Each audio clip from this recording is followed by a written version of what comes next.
Let's get nasty on a Monday. It's a Fast Lane on 101 ESPN with Andrew Marsh, Carey Davis, and Jamie Rivers. I'm Anthony Stalter. 202, your time check is brought to you by Clarkson Jewelers, an officially licensed Rolex jeweler. Cardinals get swept by the Yankees over the weekend. Why not talk about something else other than the Cardinals? Anthony, it's hard. And I said that to Marshy, and he said, I think I'm done with that. Showed him a picture. I told him every time he says it, makes me think of why not Illinois? That was one of our sayings one year. We actually won the Big Ten that year. It's a good year. It's a great year. Why not Illinois was what we said. So every time Marshy says, why not us? Makes me think of the Illini in 2001. Won the Big Ten. Telling you, Marshy. Yeah. There's a chance there. Huh? Well, when I came up with that slogan, I didn't think that the team that we were watching this weekend would be the team that would represent the slogan, why not us? I didn't envision the old hamster out there playing outfield. Marshy, this was the team that they were supposed to have. So they're banged up. Or That's the church key. fella. They're banged up over Take the them to weekend. church. Huh? Yeah. Take them to church. Take me to church. So I think that the sweep just kind of shows the gulf between, and I don't mean golf as in the sport. I mean the size Like of the Gulf of Mexico? Oh yeah, exactly. Yeah. Gulf between a serious contender and a floundering franchise pretty wide. Wow. Yeah. Floundering Yeah. franchise. Sorry, they're banged up. I shouldn't criticize. Yeah, No, you should. It's a banged up team. That's all it is. Okay. We had some new guys starting pitchers this weekend, didn't we? Some new guys we hadn't seen before. Oh no, the guys that you typically have in the rotation are What happened with that? Well, Sonny Gray. He's your ace. He's your ace. He's your guy. How'd that go? Well, 5 innings, 9 hits allowed, 6 earned runs, allowed 2 home runs. The Cardinals lost for a 4th straight game. That was on Saturday. That sounds like a lot, Anthony. Yeah. Sounds like a lot of hard hit balls. You know, he admitted that he had difficulty gripping the ball because it was humid and wet conditions again. So we're back to that again. Yeah. So there's that. It's wet outside. Yeah, post All-Star break, 9 home runs in 6 starts. Anthony, when it's wet, it's hard to grip the ball. You should know that. Okay. It's hard to get a hold of your balls when it's wet, right? That's a good point, Carey. Very true. Yeah, so it's not his fault. I'm sure, Maybe you should grip them harder. I'm sure Max Fried had that issue too, right? He was struggling. It was wet for him, wasn't it? Oh, no, he didn't struggle at all. He struggled a little bit. Well, okay, a little bit, but... It was wet. Okay. Anthony. All right. You know this St. Louis humidity is unlike anything else in the world. Yeah, I mean, it's like St. Louis and South Florida. They are like neck and neck. Like, it's not even very well known at all. So if you're a free agent and you're signing somewhere and you don't like the heat or the humidity, The thing about that, people don't know that about St. Louis. Jamie, you really don't know till you get here, right? Till you spend a summer here. You don't know till you know? It's hot as hell. I was outside Saturday night. Well, I was that's your fault. my son's. He had a jamboree. How'd they do? Yeah, they did fun? well. Yeah, he scored a touchdown in one of the games. Yeah, they did. A did. good job. Yeah, Nice he job, had a good Xavier. time. Yeah, and it was hot. You could almost see the heat, the humidity. You go, so pitchers struggle in Imagine weather playing like baseball. that. Right. Without the helmet. And without the shoulder pads. Yeah. Yeah. Kids are like, can you spray some water on my cleats? My feet are hot. It's hot outside. No, it's football. Get your ass back out there. Yeah, don't worry about it. Victor Scott, left ankle sprain from August 16th, so he was placed on the IL. Almost had that robbery of Aaron Judge. MRI showed no structural damage, so that's good, but he's placed on the 10-day IL yesterday. Expected to return hopefully by the end of the month. Contreras still out with a right foot contusion. Tested the ankle August 16th and 17th. Team hopes that he's going to return for the Miami series, which starts tonight. Brendan Donovan also banged up. Left foot, groin soreness, out yesterday, and then expected to miss at least tonight's game against Miami. But the plan is to have him start again on August 19th. So, guys, go ahead, Carey. This is weird, right? Because he came in, had the big hit. Then they left him in the game to play second base. Yeah. They had him in the lineup the next day and said, actually, you're hurt. Get out of there. What are we doing? Well, guys, why have, Jamie, a full roster when you can play the Yankees shorthanded? All right, so I'm gonna insert myself into the conversation here because our dear friend Lisa poked the bear.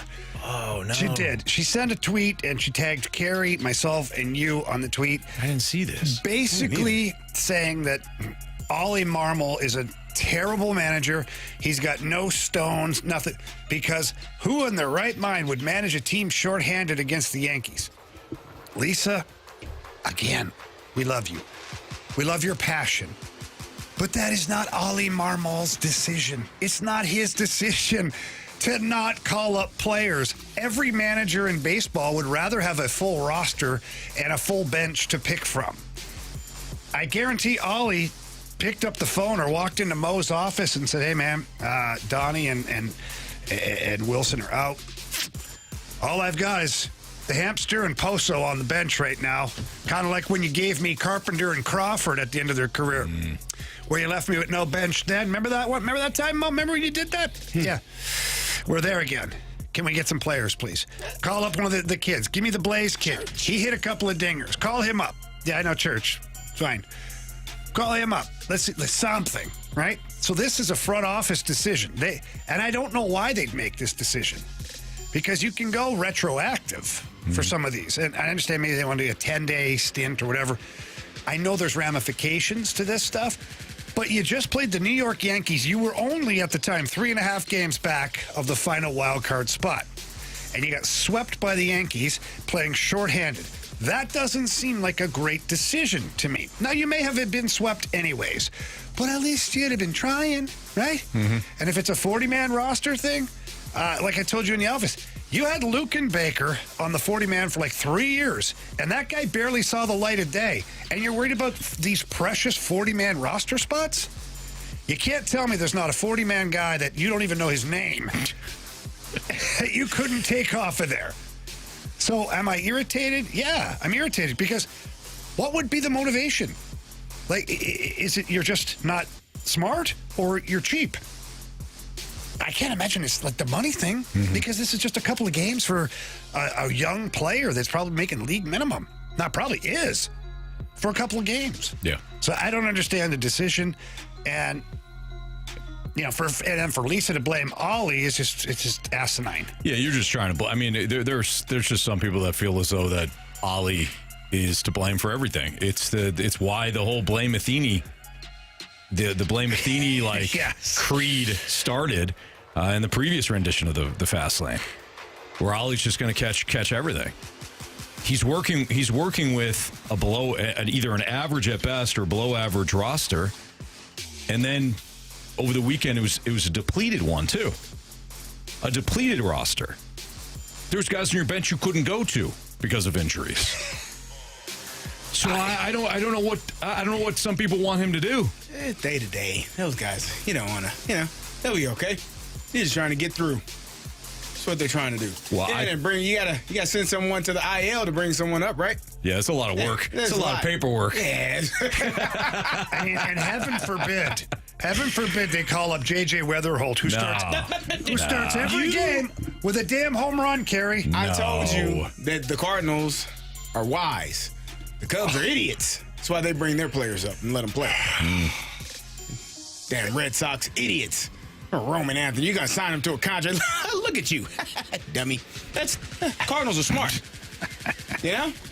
It just makes no sense. We play ball over here. We know ball. Do we? He was the July minor, J.J. Wetherholt, July minor league player of the month. These stats might be a little outdated, but since July 7th, AAA, since his AAA promotion, 5 leadoff home runs, including one on Friday against Mike Clevenger, who at one point I think you got another one on Saturday. Was a stalwart. That, like I said, it might be up to 6. These might be a little outdated. But he did. Back-to-back games. He led off with a homer. 5, maybe 6 now. 6 His OPS is like over. It's like 1,100 or 1,200 OPS. No big deal. But here we are. Let's play 2 guys short and not start the clock on J.J. Wetherholt because we don't have to. Oh, okay. My favorite part of the weekend, outside of all the things that I actually did, was listening on the radio, and you'd hear the radio call, and there's a 2-run shot by Nolan Gorman, and the Cardinals trail by 2. I'm like, oh, no. All right, it's Fast Lane on 101 ESPN. We've got the lineup game next. The lineup out. Cardinals taking on the Marlins. This should be fun because we know who won't be in there. As previously mentioned, J.J. Wetherholt won't be in there. No, he won't be. As previously mentioned, there's a lot of injuries here, but players that aren't actually on the IL. So could be anybody. Could be anybody. It's going to be like a box of chocolates. Could be you starting. Lineup game next in the Fast Lane on 101 ESPN.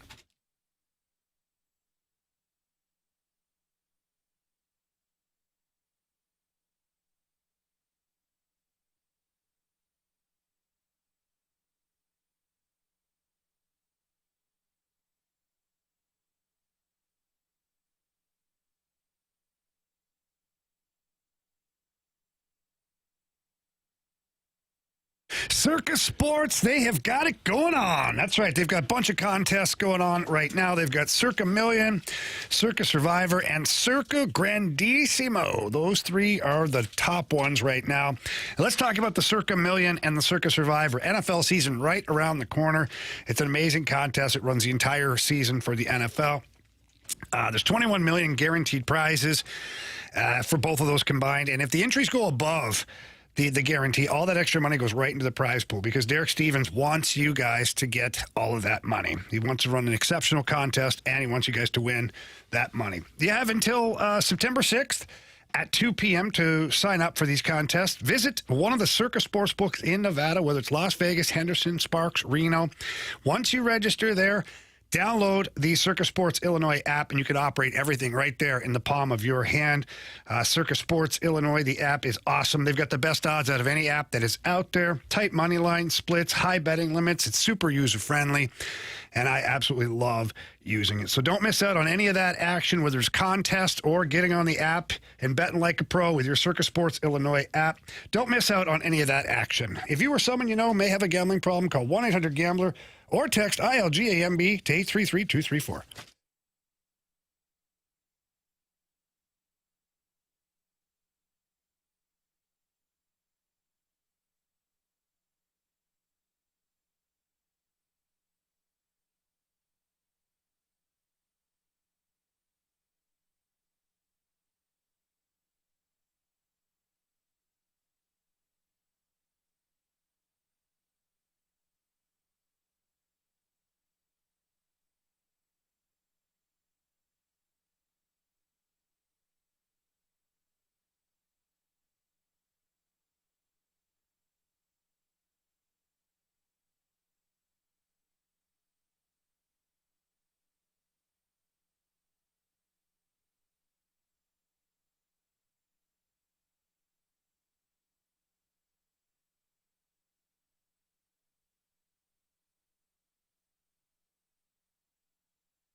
lineup game here in the Fast Lane on 101 ESPN. This should be fun with many players either on the IL or just injured and Unavailable for tonight's game in Miami against the Marlins. So Cardinals, Marlins start a new series tonight in front of 7 fans, which won't be a big issue for either team. They're both used to it.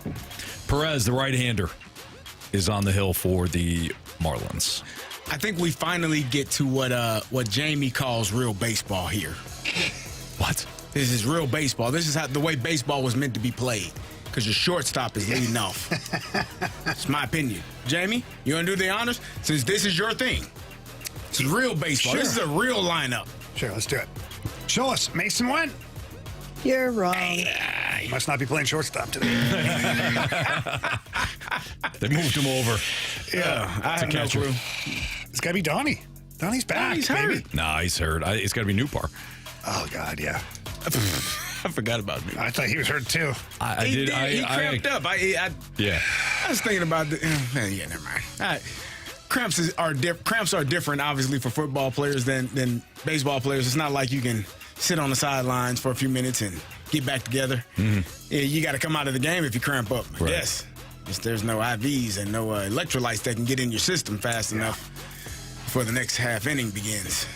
So, yeah. Either way, Lars Newpar here. Yeah, go ahead. Sure. All right, show us Lars Newpar. International superstar. Watch out, don't run into any walls or anything. I tried, Jamie. Yeah, he did. I tried. So this was Mason Wynn yesterday. It's probably him again. Go Show ahead. us Mason Wynn. No way in hell. We are off to a This is Herrera. really This is good Yvonne start. Herrera. Go for Contreras it. is back. Show us that little croissant. Oh, Yvonne? That's a French-ass name, Yvonne. Yeah, my little croissant. Little cheese on my croissant. So if we think Contreras is back, then this is Alec Burleson. Sure. Yeah. All right. Go ahead. Oh, show us. Show us Alec Burleson. You're already acting like you're a star, and we haven't even opened yet. Wilson Contreras. Show us Wilson Contreras. You don't know how to play first base. It's not that hard. Tell him, Wash. It's incredibly hard. Hey, anything worth doing is. Now Mason. I was going to say, is this where Mason Wynn goes? I think it is. Show us Mason Wynn. Take it. Bring me that arm. Okay, now you Nolan got Gorman? Yeah. Now you got gotta have a Hodge by second Gorman, baseman and a Walker, third baseman. So JDC, that's kind of where we're at. I don't think Walker's playing. Okay. I would just assume. I don't have no clue. That's your guy. You should know. It is, but I mean, Burley's in right field more than likely. Newt is in left field unless he's in center field, and Church ain't playing. Who the hell knows? It's going to get messy here. DH, first base, shortstop. Yeah. It's probably Nolan Either Gorman. way, we need a third baseman and a second baseman. Show so- us Nolan. Are we good with this? Yeah. Sure. Show us Nolan Gorman. Swing Serenade is brought to you by Gorman's. Dingers. Hang me a curve and I will hit. Dingers. All right, we need a catcher. We need a center fielder. And at this point, A second baseman. a second baseman. Yeah, so Sid J.C. here is what I think. I agree. Go ahead, Jimmy. Show us Thomas Sajaci. Richard, do I have a mark on my face? It really hurts. Nope, nothing. I thought I hit you on the shoulder. My shoulder doesn't hurt very much, but my face does. Okay, so this is probably Pajes then. Yeah. Show us Pedro Pajes. Smithies, throw this at him. You're out. Maybe. Is this the hamster or church? Nah, this is probably This is Church. Good. Show us Nathan Church. Take me to church. That's the song I was thinking of, too. Yeah. Okay. Run it there, Marsh. All right, leading off in right field, Lars Newpar. Batting second, your DH, Yvonne Herrera. Batting third in left field, Alec Burleson. Your cleanup hitter, first baseman, Wilson Contreras. Batting fifth, the shortstop, Mason Wynn. Batting 6th, playing third base, Nolan Gorman. Batting 7th, playing second base, Thomas Sajaci. Batting 8th and catching is Pedro Pajes. And batting 9th in center field, Nathan Church. Back. Stay fair!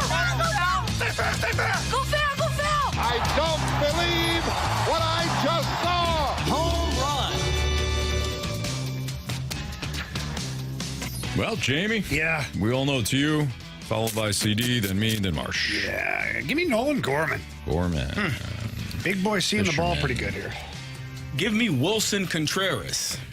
Wilson, huh? Yeah. I was going to go that route. I know CD. you were. But now, I'm going to do a bold move here, guys. Yeah. Yeah. I'm thinking, with the way I'm down in this contest, Marsh. Walker off the bench. Here it comes. Michael he Poso off the bench. I'm going to go Mason Wynn. Okay. Yeah, that was a build up for not a lot. Yeah. You're welcome. Give me Nathan Church tonight, huh? How about that, fellas? Marcy loves his storyline. He does, Yes. yeah. He loves the new guy. He's going to hit a home run tonight. Is he? So. Is he? Is he? Is he? Is he? No, Yeah, not I don't Izzy. think he Nathan is. Church. Well, he might. You never know. He might be playing knows? wiffle ball.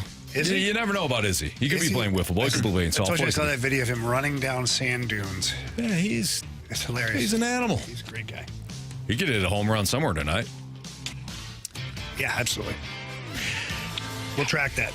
Please do. Hey, sign up to play fantasy football with Adam Wainwright, Lars Newbar, and others during Big League Impact's 2025 fantasy football season. You can help support some awesome charitable causes handpicked by the participating players and show off your fantasy skills with a chance to win a variety of prizes. You can find all the details on how to sign up for Big League Impact's 2025 fantasy baseball season now at 101ESPN.com. And I think we're going to participate in this.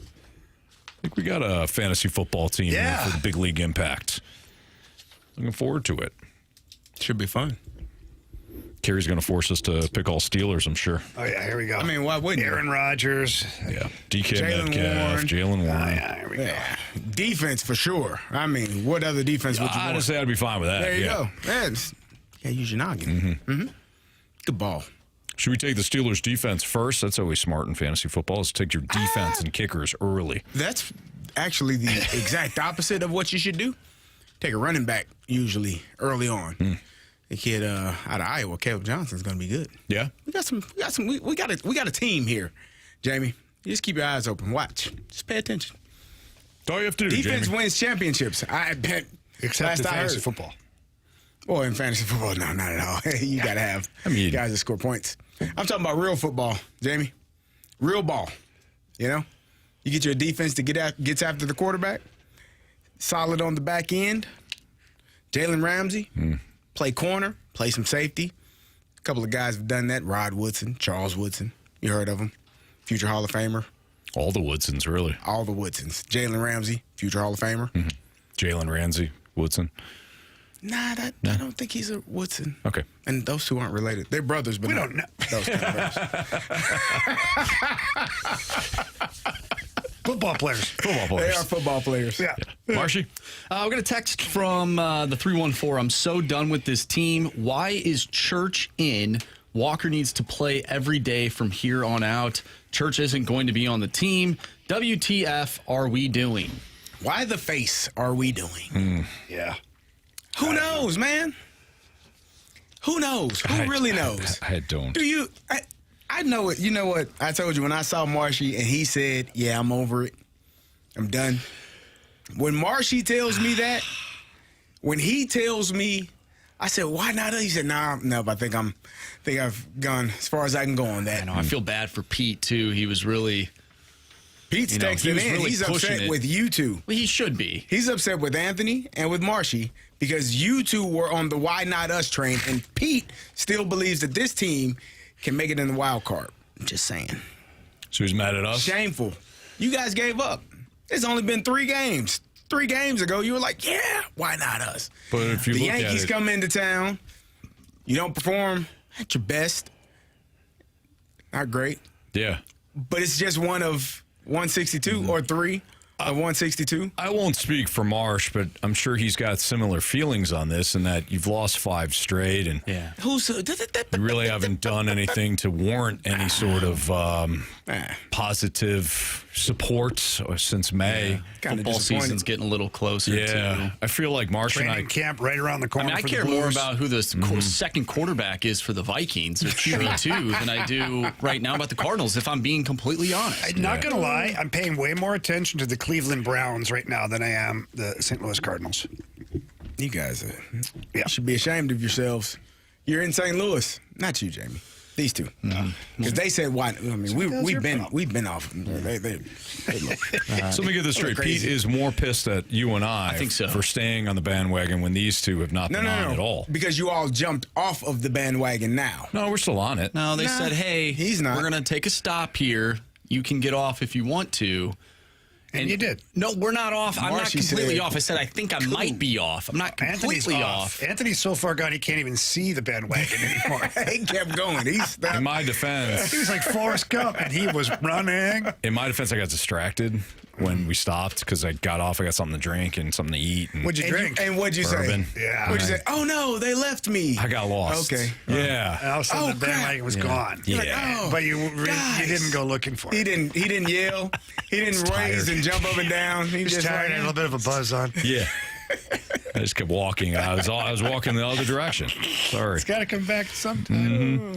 Is realignment in Major League Baseball a real possibility? We'll talk about it next on 101 ESPN.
101 ESPN Sports Center.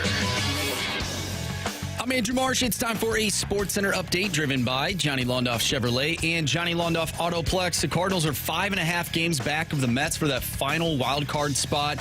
They were swept by the Yankees over the weekend, but they have a chance to get back in the win column tonight as they take on the Miami Marlins with Matthew Liberatore on the mound. First pitch tonight from Miami is at 5:40. If you have missed anything from today's show, make sure you go to 101ESPN.com or check out the free Dobbs Tire and Auto Center's 101 ESPN mobile app. Just head to the podcast page, and you'll find all of our shows there. And it's all brought to you by the Schaefer Door Company. Is realignment in Major League Baseball a real possibility? We'll discuss it next right here in the Fast Lane. I'm Andrew Marsh, and the Sports Center update is driven by Johnny Londoff Chevrolet and Johnny Londoff Autoplex. See them at londoff.com. Chevy, together we drive. Are you kidding me?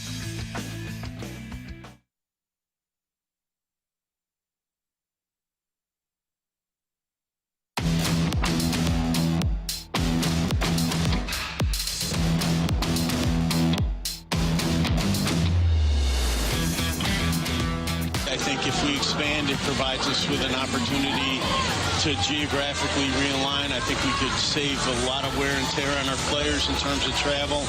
And I think our postseason format would be even more appealing for, entities like ESPN, because you'd be playing up out of the East, out of the West, and that 10 o'clock time slot where we, sometimes get Boston, Anaheim, would be two West Coast teams, and that 10 o'clock slot that's a problem for us sometimes becomes a real opportunity for our West Coast audience. So that was MLB Commissioner Rob Manfred, and his proposal is to, and he just floated out the idea, but to break up the American League, which was founded in 1901, and the National League, which was founded in 1876. He suggested realigning teams geographically if and when MLB expands. The goal is to reduce player travel, create more TV-friendly postseason matchups. And one of the examples that you just heard was late West Coast playoff games would feature two West Coast teams, creating opportunity instead of low ratings. The expansion cities, MLB hopes to add two new teams before Manfred retires in 2029. Nashville, Tennessee, and Salt Lake City are considered the front runners. Many fans dislike the idea, saying that it erases tradition and baseball history. American versus National League rivalry is core to the sport's identity. That's what some fans are saying. Yeah. Some baseball purists torch the idea, and that's what happens, though. I mean, anytime anybody suggests changing something that has been around for a while, the first immediate reaction is go fast lane yourself. Yeah, they were pushing back on not having a DH in the National League as well, I'm sure. Like there playoff expansion. Like you're always going to have detractors, people that are frustrated or don't want things to change. Get over it. Like things change as times advance, and the travel, if you can get more eyeballs on a playoff game because of the location, because of the locale, you got two teams in an area that are, now in the same division or compared to what it was, I think it'll be, beneficial for baseball. They have to find ways to get people to watch, to stay in tune, to stay engaged in what they're doing. And if this realignment is something that is going to be beneficial for the game as a whole, Anthony, Marshy, Rob. Well done, Mark. Well done. Then I think it should be done. Yeah, I have no problem with it. I don't have a problem with it. Who cares? We just who cares? We literally had a question where the Cincinnati Reds were in the NL West in the 80s. Like there has been shuffling of divisions. There's already been realignment. Like what are we talking about? Which this NL West team? The Cincinnati Reds? The Houston Astros were once in the NL Central. They were in the NL. Come on, man. As recently as what? 2000 had to be after 2011, like maybe 2014. Yeah, like come on. I think it Give or was. take. Who cares? Yeah, you'll get used to whatever the hell it is. Right. Like the NHL had realignment, they had all sorts of shifting around and shuffling the deck, and and when they have more expansion teams that come in, realignment will be necessary. So in baseball, they're talking about expansion. Like when Vegas comes in, and they're a team, and then if Nashville gets a team, and some of Montreal, some of the places that we think are going to get teams, you're going to have to make sure you can move some pieces around again. Right. Like Montreal playing in the National League, I don't know if that makes sense like they once did before. Probably play them in the American League, keep them close to Toronto, and keep them with that cluster of teams. So, like, what do we care? Splashback Deuce in the Snake Pit brought up a great point, and these comments were directed at Rob Manfred when it's like, hey, you want more eyeballs potentially on your products, but they're still going to be blacked out. Well, I don't understand the blackout anymore. Exactly. I just don't get it. If somebody wants to watch a certain team in their area via whatever app or TV subscription they want, just make it available. It's not like it used to be where... Check out the MLB product. Yeah. But not if you're a Cardinal fan, you sick son of a... Don't you be trying to get our product. I know a money grab. The whole thought process at the beginning was you didn't want people sitting at home. You wanted them to go to the ballpark. That was the thought process of the blackout. If you want to watch your team, you got to be there in person. But it's still so stupid. Nowadays, now it's dumb. With so many different ways to make money, why would... What does it matter? Catastrophic losses, Anthony. If the Cardinals were red hot, like let's say I'm a fan and you're trying to black me out, but you're like, you know what? We're not gonna have blackouts. You can watch your favorite team on TV. Cool. You do that night after night after night. They're a good team. Eventually, I'm gonna want to go to the ballpark. You can't force people to do anything.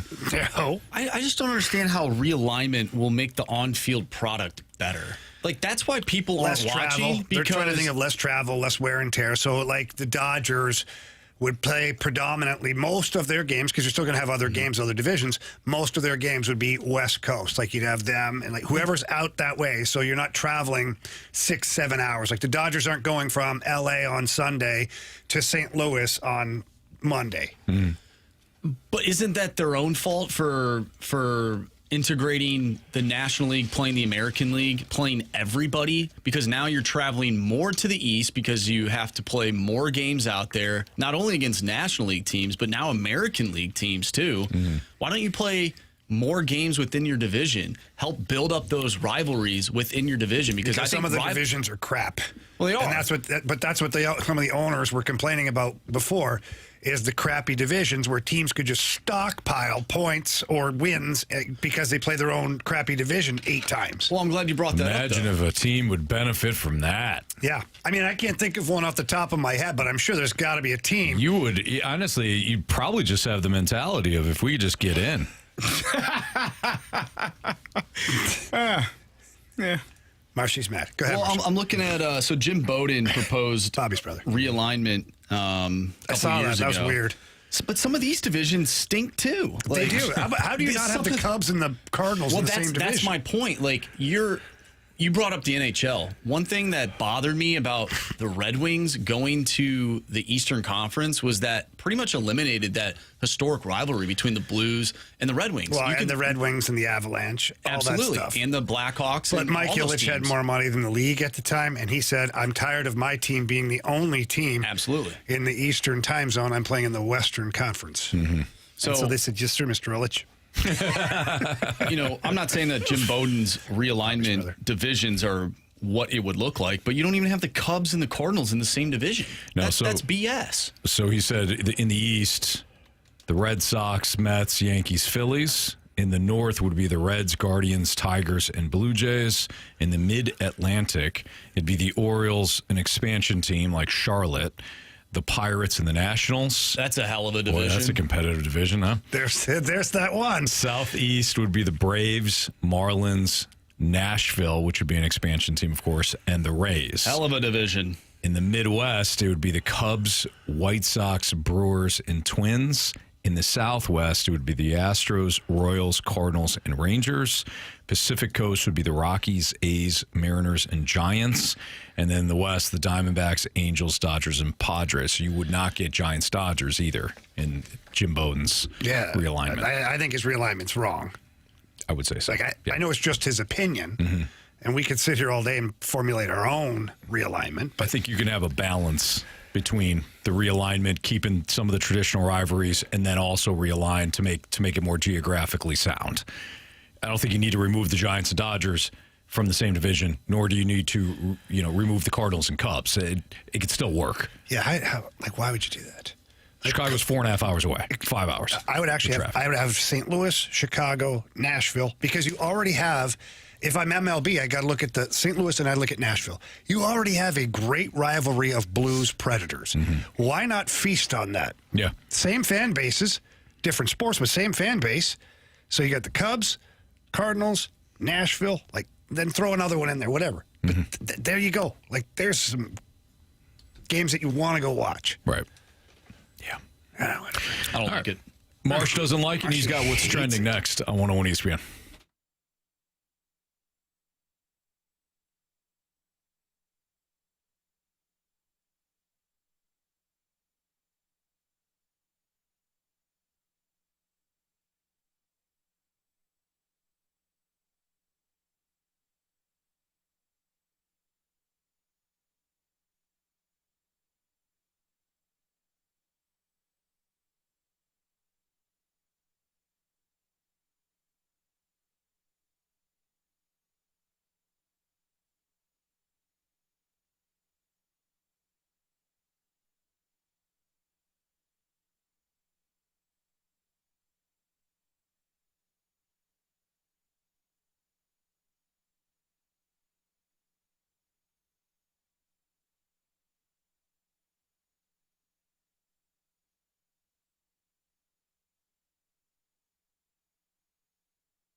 topics in the sports world.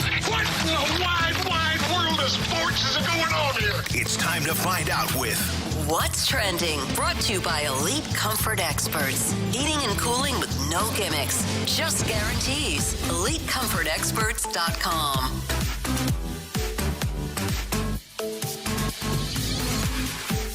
Welcome back to the Fast Lane here on 101 ESPN with Anthony Stalter, Jamie Rivers, and Carey Davis. I'm Andrew Marsh, and it's time for What's Trending. Gentlemen, last night we saw the Seattle Mariners take on the New York Mets in the Major League Baseball Little League Classic on ESPN2. There was not a StatCast broadcast, but it was the Kids Cast. Jamie. Yeah, well, I missed out on that. The Kids Cast, which featured teenagers calling the game. And there was a lot of positivity on social media. Thought they did a great job. A lot of positivity in the game, too, right, Marsh? Yeah, a lot of runs. Anyways, we typically have conversations about youth sports, and we give advice to the youth about what to do, what not to do as young athletes. But what about kids who are trying to become young broadcasters? Do you have any advice for them? From my personal standpoint, go play pro baseball for a while. About 12 years or so. And then when you retire, get into radio or something like that. And then, it's easy. It's good advice. Anthony, I think as much as CD and I would like to weigh in on this, I can give an opinion. What's that? I can give an opinion. Okay, sure. Get as many reps as possible, no matter where. Like, I have people ask me now. Obviously, everyone is not fortunate enough to play in the NHL or the National Football League, but get reps. Like, whether it's calling a Little League game, not the Little League World Series, but Little League games, middle school, high school, college, whatever level. Like, if you get an opportunity to do it, go do it. And that way you continue to, sharpen your sword and you become better at what you're doing. Mm-hmm. So I tell anyone, if you can get on air, no matter how many people you think are listening, doesn't matter. Do the best job you can do, and eventually those opportunities will keep coming. You'll get more of those shots. Yeah, to piggyback off of what Carey's saying, I mean, there's a lot of kids that play video games, a ton, and you're playing baseball games, hockey games, football games. Announce those games as you're playing, or put it on demo mode or whatever it's called, and practice that way. There's so many different ways to practice, but I would say too that there is no greater time to do something like this than right now. There's so many different resources. You can literally buy a podcast mic and post your podcast to various different platforms. When I first got into the industry, that didn't exist. If you do happen to, get some schooling, Carey, I think you went to the broadcasting like boot camp, right? Yep. So there's all kinds of different, whether it's a broadcasting boot camp or whether it's, there's got to be certain companies that are around that allow you to kind of learn the broadcasting game. If you do go to school for it, like I did, you start to apply. If you do get your foot in the door, figure out what that company needs. Figure out what that radio station or TV station needs. It's literally what I did. Yeah. I got in the door. I was a street teamer at first. Street teamers are the ones passing out the free T-shirts and everything like that at company events. So I did that. And then on my off days when I wasn't, at the time I was working for a company that's now completely gone, is Circuit City. I was selling like digital cameras and computers during the day. And then at night I'd do my street team gig. And when I had a day off from Circuit City, I would go to the radio station. And I would ask, hey, can I just observe you? Can I watch you running the board? Can I take some notes? Am I bothering you if I do that? And the people there for me were fantastic. So eventually you'll figure out what people don't want to do. For me, it was ESPN Sunday Night Baseball games. They didn't want to. Nobody wanted to produce those games. A lot of guys had families or women had families. Didn't want to be there on a Sunday night. And when I was asked, hey, would you do this? Absolutely. Absolutely. That allowed me to run the board. I was saying yes. I became reliable. Then that led to, other part-time producing roles, then a full-time producing role, then eventually on air. I mean, if you're willing to pay your dues, there is an avenue for it. Of course, as soon as you get your opportunity, though, you can't flub it. You got to be. There's a skill set to this too, believe it or not. Not that we show that skill set much, but everybody has different skills. Yeah, but if you want to skip all that and just do a podcast, go for it. Which was not an avenue for me or Carey or Jamie, and I don't even think you, Marsh, right? As young as you are, was podcasting as Marsh had a podcast. I did have a podcast. Never mind. I was a guest on Marsh's podcast. My college hockey podcast. Yeah. Okay, well, there you go. I had over 200 episodes, and I think we missed maybe 2 weeks. In those 2 years, we had one episode per week. Mm-hmm. And I think we only missed like 2 weeks in those 2 years. And this was it started during COVID too. So there's really nobody was doing anything. So that was like a great time to start something like that. And I kind of parlayed that into what I'm doing now. So you absolutely can start a podcast. Just find something that you love that you ultimately want to put your time into. But actually do it, though, too. Do it try and do it well. What do you mean? Do it and chew it. Chew it, then do it. Right, Carey? It works better in that order, yeah. Probably does. You go the other way. The other way. You could. You could. I wouldn't advise it. You might be all by yourself, but for a while, sitting there. Jamie. Second time. Yeah. You brought up skills. And there was one particular person in this room that had some skills, and it led to them being signed on this particular day. Oh, yeah. In 2006. Yeah, today is when I re-signed with the Blues for my second tour of duty. I remember the conversation very well. John Davidson, who was then president of the Blues, called me at home. I was walking around the house, saw the phone, didn't really recognize the number, and I was I guess I'll answer it. Since I'm sitting here unsigned, never know. It was John Davidson, and he was pretty honest. They had, was it Christian Bachman?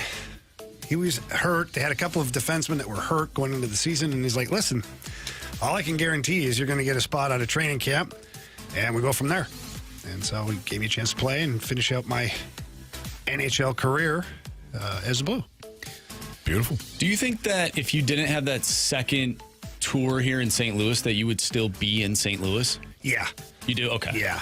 So actually, that's a funny story because I actually had a better contract on the table from a team in Switzerland, Lugano. Mm-hmm. They had offered me a 3-year deal at like $300,000 a year, which is huge money over there. It was tax-free money too. They pay the taxes for you, and they give you a house and a car while you're there. So it's a hell of a deal. Now, the whole family would have had to move there. The kids were young, although they were paying for a private school over there that was an English-speaking private school, the whole thing. Then John Davidson called and kind of plopped this deal on my lap, and I was like, it was a 1-year deal. Of course, wasn't as great. The deal wasn't as great, but I wanted to play in the NHL, and I wanted to play. National. Had it not been the St. Louis Blues, I probably would have went to Switzerland. Interesting. I didn't mean to cut you off. When you get over there, do they pay in cash? Because I got friends that played basketball. I got friends that ran track overseas. Where overseas? I don't remember the countries, but I know Russia, some countries. I got paid with a bag. They pay in cash. That was then. And you got to. And they wanted to rob you. Yeah. No, in Switzerland was unbelievable. Like all the Swiss economy and the banking and all that over there, it's unreal. So you get there, and usually what the request is that it's like a signing bonus. You get your last paycheck first. Okay. So that they're good sign of good faith. Right. Like you're getting a check before you even get there. Then they fly your family over first class. And as soon as you get off the airplane, they drive you to your apartment or your house, whatever you negotiate. Sitting right there is a car for you. They help you unpack all your things. They set you up at a bank locally, and then they have transfer, like the people just every 2 weeks, they just transfer money from the Swiss bank account to your U.S. bank account. Switzerland was like, it is the Rolls Royce of playing elsewhere, like internationally. It was amazing. Yeah. We never had a road trip. The farthest game we had was like 3.5 hours away. So you bus, and it was funny too, is I'm used to the busing and the minors here. Yeah. You bus like 12, 14 hours through the night. You're like, it's terrible. They bus for 3.5 hours, halfway the mandatory stop. They stop. Stretch your legs. Stretch your legs. Get a sandwich, something, a coffee. Get back on the bus. I'm like, what? What? But it was awesome. I loved my time in Switzerland. I highly recommend anybody to go visit Switzerland. The Swiss people are incredible. The one side where I was at, was predominantly Italian speaking. North is German. East is French. Okay. So it was great. I loved it. No. But they didn't have a free zoo. I don't know. I didn't ask. They probably did. could've It got sounds it. like a nice I place. didn't They ask. probably would have dropped you off at it. They probably would have Picked you up. Maybe I should have asked for a monkey. Yeah. Yeah. You could have had your own herb at that point. Yeah. No kidding. Place in Russia, though, you say they paid you and then a couple hours later tried to rob that money right back, huh? Yeah. Yeah. Every time they paid you. So not the same as And Switzerland. then they'd have people following you around the streets to see if you were going to a bank, Yeah. which is why I paid the Army guy at the rink who was paid to watch me. Yeah. He was paid to watch me to make sure I didn't go out anywhere. Sure. But I did. I got to know him pretty good. We drank a lot of vodka together, played some cards. I got his kid some hockey skates and some stuff. So then he walked me down the street with his machine gun. Wow. Right into a bank with his machine gun. I told him, I'm like, you're probably going to have to stop here. He's like, no, yet, let's go. I'm like, okay, in we go. And the best part is like the bank people, like not even a reaction, like, oh, okay, can I help you? Like, and he just said something in Russian, basically like, he's a Kanuski. That's what they call Canadians, Canuckskis. Like, right? Say Kanuski, blah, blah, blah. I was like, oh, okay. Because they said, don't say you're American. Yeah. Like, okay. Well, I'm not, so let's go. Right. You know? Then they brought me into this private room, and I thought, okay, I'm all set. Army guy right in there with me with his gun. I'm like, oh, my God. Got my bank account set up. So the Bank of Moscow then would transfer money from there to a bank in New York, and then New York would send it to. But I had the key was you had to get to the bank with your money because they knew you had it, especially when they were trying to rob you at the rink, because that's where my apartment was at the rink. They turned my apartment upside down. They couldn't find it because I was hiding the money. So if they couldn't get it there, then they'd follow you. Every time you left the house, there's people following you. And I started to catch on. Like, at first, you don't really catch on. Then I'm like, what? This MFer is like an extra in my life. It's like a movie Truman. extra. Like, every time I turn around, I go to the grocery store. The guy be in the grocery store. So one day I was like watching to see what he was buying. He wasn't buying anything. Watching you. Yeah, watching me. So I'm like, okay, I'm on to your stuff. I'm like, no big deal. Almost sounds fake. It wasn't fake, Murphy. Unbelievable. That's crazy. What would trading Sonny Gray do to the 2026 rotation? That's next on 101 ESPN.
have some tickets to give away for the Blues home opener right here on your home of the Blues, 101 ESPN. The contest winner will receive a pair of tickets to the Blues home opener versus the Minnesota Wild. It's October 9th at Enterprise Center. Blues hockey being right around the corner. We got single game tickets that are given away right now for the 2025-26 season. They actually go on sale this Friday at 10 a.m. So this Friday, 10 a.m., Blues hockey. Single game tickets are going to go on sale. You can find out more details and a bonus chance to win a free pair of tickets for the Blues home opener now at 101ESPN.com or on your 101 ESPN mobile app. All right, guys. Let's have a trivia question here. Oh, yeah, trivia question. What was the name of the team that Jamie chose not to go to? Oh, yeah, I just said it. There you go. The city. I said the city. Yeah. But it's still the team name. What city was Jamie going to go to that he turned down and stayed here in St. Louis? Yeah. Boom. Nice job, Carey Davis. Wow, Here comes my big noggin. brain Carey. When I listen, I'm actually okay. When you listen, you are radio gold, my friends. So if you know the correct answer to that question, you can send it in to the I almost said something. Air Comfort Service text line at 314-399. Big brain Carey. Yeah. I almost said something. Oh, yeah. There you go. 314-399-9646 is the Air Comfort Service text line. So if you have the correct answer and you're the 101st texter to the text line, you can win those tickets. And we got Blues tickets to give away all week. I don't think that's it, Waterboy. Nope. I don't think that's it. Nope, that's not it. Spelled wrong. Ken Rosenthal was at Busch Stadium over the weekend, and he talked for the Fox Sports crew, or that broadcast on Saturday, about Sonny Gray and whether or not he might be willing to waive his no-trade clause, which is something that he has not been willing to do over the last year now in St. Louis. Here's Rosenthal on Sonny Gray. Well, Adam, to this point, Sonny Gray has been unwilling to waive his no-trade clause, but his stance this offseason might change. Gray turns 36 in November, and he still feels he can be productive. He wants one more crack at winning, one more shot at the postseason. And these last three starts, including this one, they've all been high profile. At Dodger Stadium, Cubs on Sunday Night Baseball, here on Fox tonight. And he said, as Adam Wainwright mentioned earlier, these kinds of games get his juices flowing. He said, I do want those moments more. They're fun for me. Okay. We're taking some liberties with what Ken Rosenthal said, but if you do that and you kind of forecast this out, if he knows that the Cardinals are not going to be a contender, or if he at least has an idea that they're not, does he waive his no-trade clause in the offseason? And then subsequently, what does that do for the Cardinals rotation in 2026? He's only waiving that no-trade clause to go somewhere colder. Now, Alaska does not have a team. Yeah, but like Toronto, it's beautiful this time of year, but, not as humid. Minnesota, maybe. Like, Yeah. One of Maybe those a team places. with either a dome or a retractable roof. Yeah. Houston? Houston. Yeah. I don't know. It's a little warm down there, Carey. Yeah, but that's they got the outside. roof. But when you get inside, you're good. I don't know. Keep that thing closed. It's risky. Now, Jamie, it seems like you're taking a shot at Sonny Gray. And I am. Oh, yeah, there's no back door here. Right through the front. Would you like to expand on Carey. on your thoughts on the Sonny Gray, not the other thing? Yeah. My thoughts are why do you need him? I know, you have to have somebody in the rotation. I get it, but you're paying Sonny Gray a tremendous amount of money. You're not winning games anyways. He's not pitching well right now. Not only when when it's hot. But he hasn't had a struggles. great season. He's had pockets of pretty good pitching, but he hasn't had, overall, it hasn't been like a successful season where you're like, man, Cardinals aren't very good, but Sonny Gray's shoving this year. No, nobody's saying that. So move on from him. I'm sure whoever you trade him to, you could probably get a young arm in return, a major league pitcher in return. That's not going to cost you as much, maybe a little bit younger. I don't know. I just don't see the reason to hang on to like him, Arenado, Contreras. I no longer see the need to hang on to that.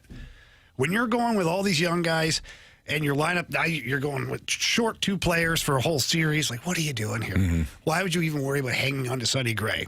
Now, I understand he has to waive his no-trade clause, but you ask him, where do you want to go? But give us, 7 or 8 teams. You can't just give us, you can't be Arenado here, and then you give us a team and you still say no. Like, you can't be that guy. Yeah. Realistically, where do you want to go? Yeah. Yeah. That would actually be a rebuild then. Well, that's where they're at anyways. Right. Where they're at now is this weird half in, half out. Hey, maybe we could still contend just a little bit to keep the fans appeased, but you're really not. You're not doing anything. No. Because you're not rebuilding, or you're rebuilding in certain areas, but in others, you're hanging on to guys like Gray, Arenado, Contreras, because they have the no trade clauses. So if Gray wants out, I'm sure the Cardinals, Bloom, why would Bloom not appease Gray in that situation? It makes no sense. Maybe Sonny Gray is being stubborn. Like, we know he's a bit weird. Like, we knew that the first press conference, he's holding his favorite baseball. It's like, okay, buddy, you look a little weird. Okay, it's fine. Which we loved. Loved it. I still don't. I still like Sonny Gray. It's not like I don't like him or I don't think but there's no point anymore. There was, like, you tried to move Arenado. Again, he was being difficult about the move. I get it. But there's no point. If you're willing to move on from Arenado, you have to be willing to move on from Sonny Gray. You have to be willing to move on from Contreras. Now, all three of them have no trade clauses. So you are limited. And Contreras, it looks like he wants to retire a Cardinal. Basically, the way he talks, like, I'm never leaving. Okay. I'm not leaving. But if that's the case, then I can stomach Contreras staying at first base for the remainder of his contract. I'm fine with that. I don't see any reason to hang on to Sonny Gray, and certainly no reason to hang on to Nolan Arenado. Yeah, if Sonny if he does want to go play elsewhere, and you are the Cardinals, and I don't think so. I guess I was listening to BK talking about it earlier. Is there a place where you say, no, we're not trading him there? No. Like, inside the division, does it matter to you? Do you care? No. So you want the best. If he wants to go to the Cubs, you want the best return. Yeah. If the Cubs are the best return. Yeah. Carey, the only reason you wouldn't trade him to somewhere like the Cubs and all that is if both teams are contenders. Well, I agree with that. When you're not a contender, you can trade with anybody. I guess this is my level of frustration because here we are 2 years in a row in the same spot. And I said the same thing last year, said the same thing this year. You're going to end up 4 or 5 games out of the wild card, but with 4 or 5 teams in front of you. Mm-hmm. Like, that's not really a team that's in it. Like, you're not. You watched that team this weekend, which was a young team. Like, the entire weekend was full of young guys, and you saw where it got you. Yeah. Your starting pitching is not up to par. It's not good enough, consistently. Like, you have spurts where it's good. You have a game where Sonny Gray can go out in Minnesota and have a one-hit gem. You can have a game where Miles Michaelis goes 5 1/3 of no-hit ball. Like, you can have spurts of that, but it's not consistent enough to say, yeah, this is a good team. Like, it is so inconsistent throughout the entire team, throughout the entire lineup, whether it's older guys or younger guys. It is full of inconsistencies. And for me, as a lifelong Cardinal fan, it is extremely frustrating to be in the same situation you were in last year and not have an answer, and still not have an answer. Yeah. It's ridiculous. Like, pick a direction. Pick one. I don't give a damn what direction. You got to go right or left. Like, you're at the fork in the road. You don't know what's right. You don't know what's left, but you got to pick one. Mm-hmm. And whatever goes down there, then you figure that you solve that problem when you get to it. Right. But make a damn decision. Yeah. Instead of sitting on your damn hands and like, we'll figure it out. When? Somebody has to be a leader and make decisions, and otherwise you're not going to have any success. And I think the Cardinals have just been treading in the same place for 2 years.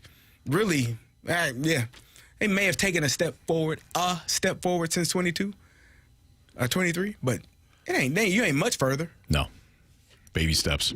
Yeah. All right, Marsh. You call me a baby? No, not you. No, the Cardinals. Going to take baby steps. Get where they're going. Baby back. Okay. NFL 4 downs next on 101 ESPN.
It's a Fast Lane on 101 ESPN. Carey Davis, Jamie Rivers, Anthony Stalter, Andrew Marsh with some NFL 4 downs.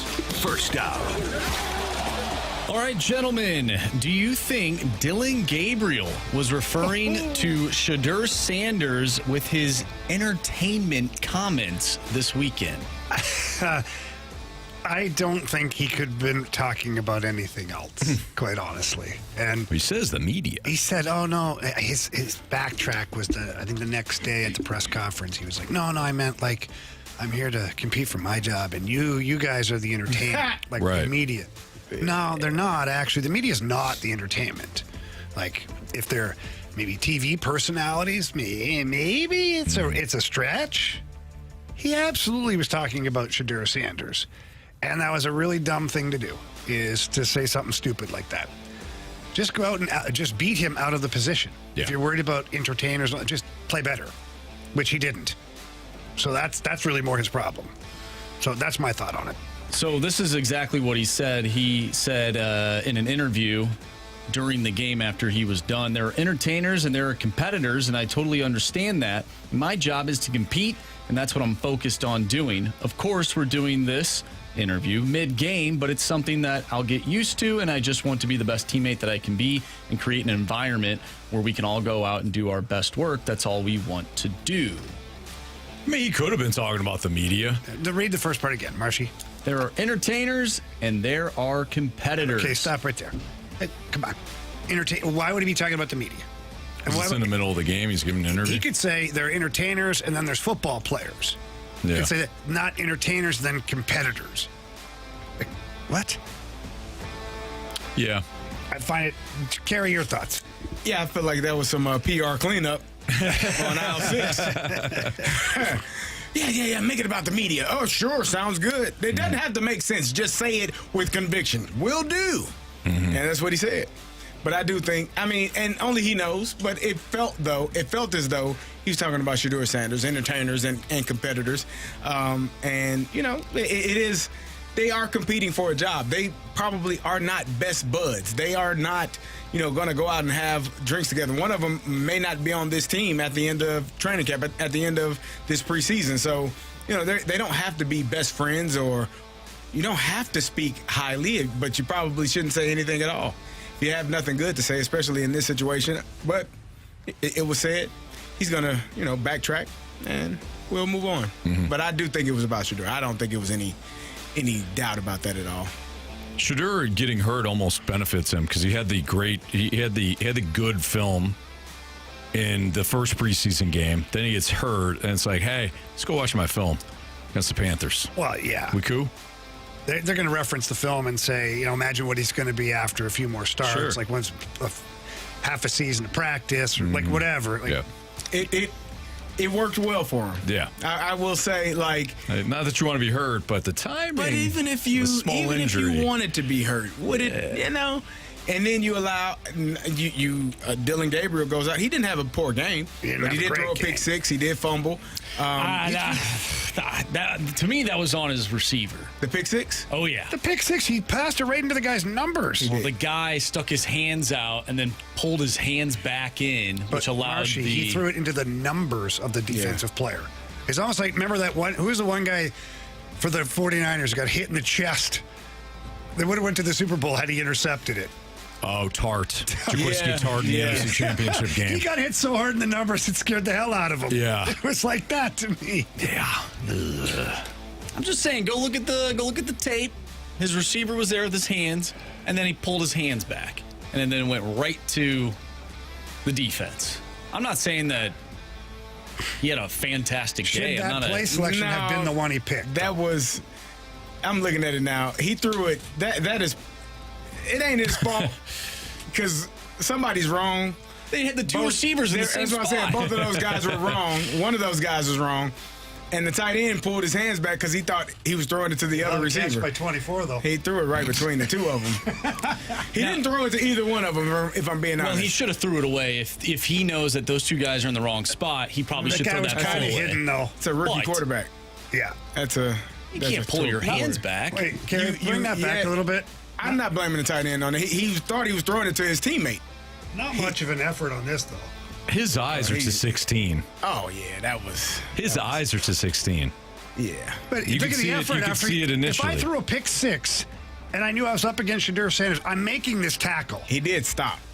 Now, that's a bad look. Look, he didn't even try. And that's his non-throwing I'm not knocking him on that. Or the interception, he threw it between the two receivers to neither one of them. Yeah. He literally threw it right between. So the tight end, 86, was like, oh, it ain't for me. Okay. If the guy is right here, oh, crap, didn't see the DB sneak between the two of us and pick it for pick six.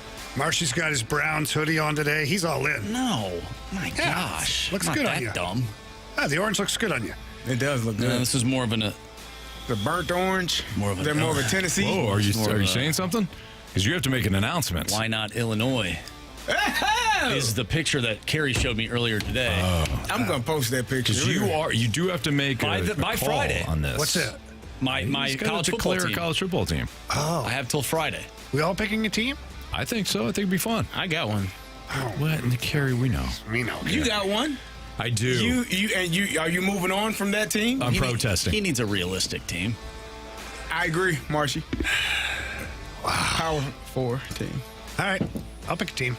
You got now. Do they have to be in the NCAA or can it be a MAC team?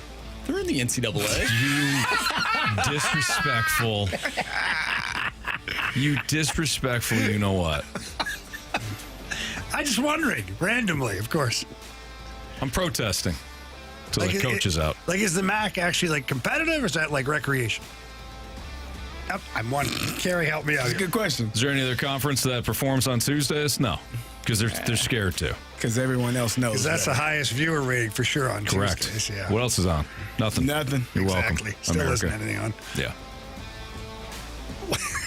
No, I'm gonna be a Bulldog. Georgia.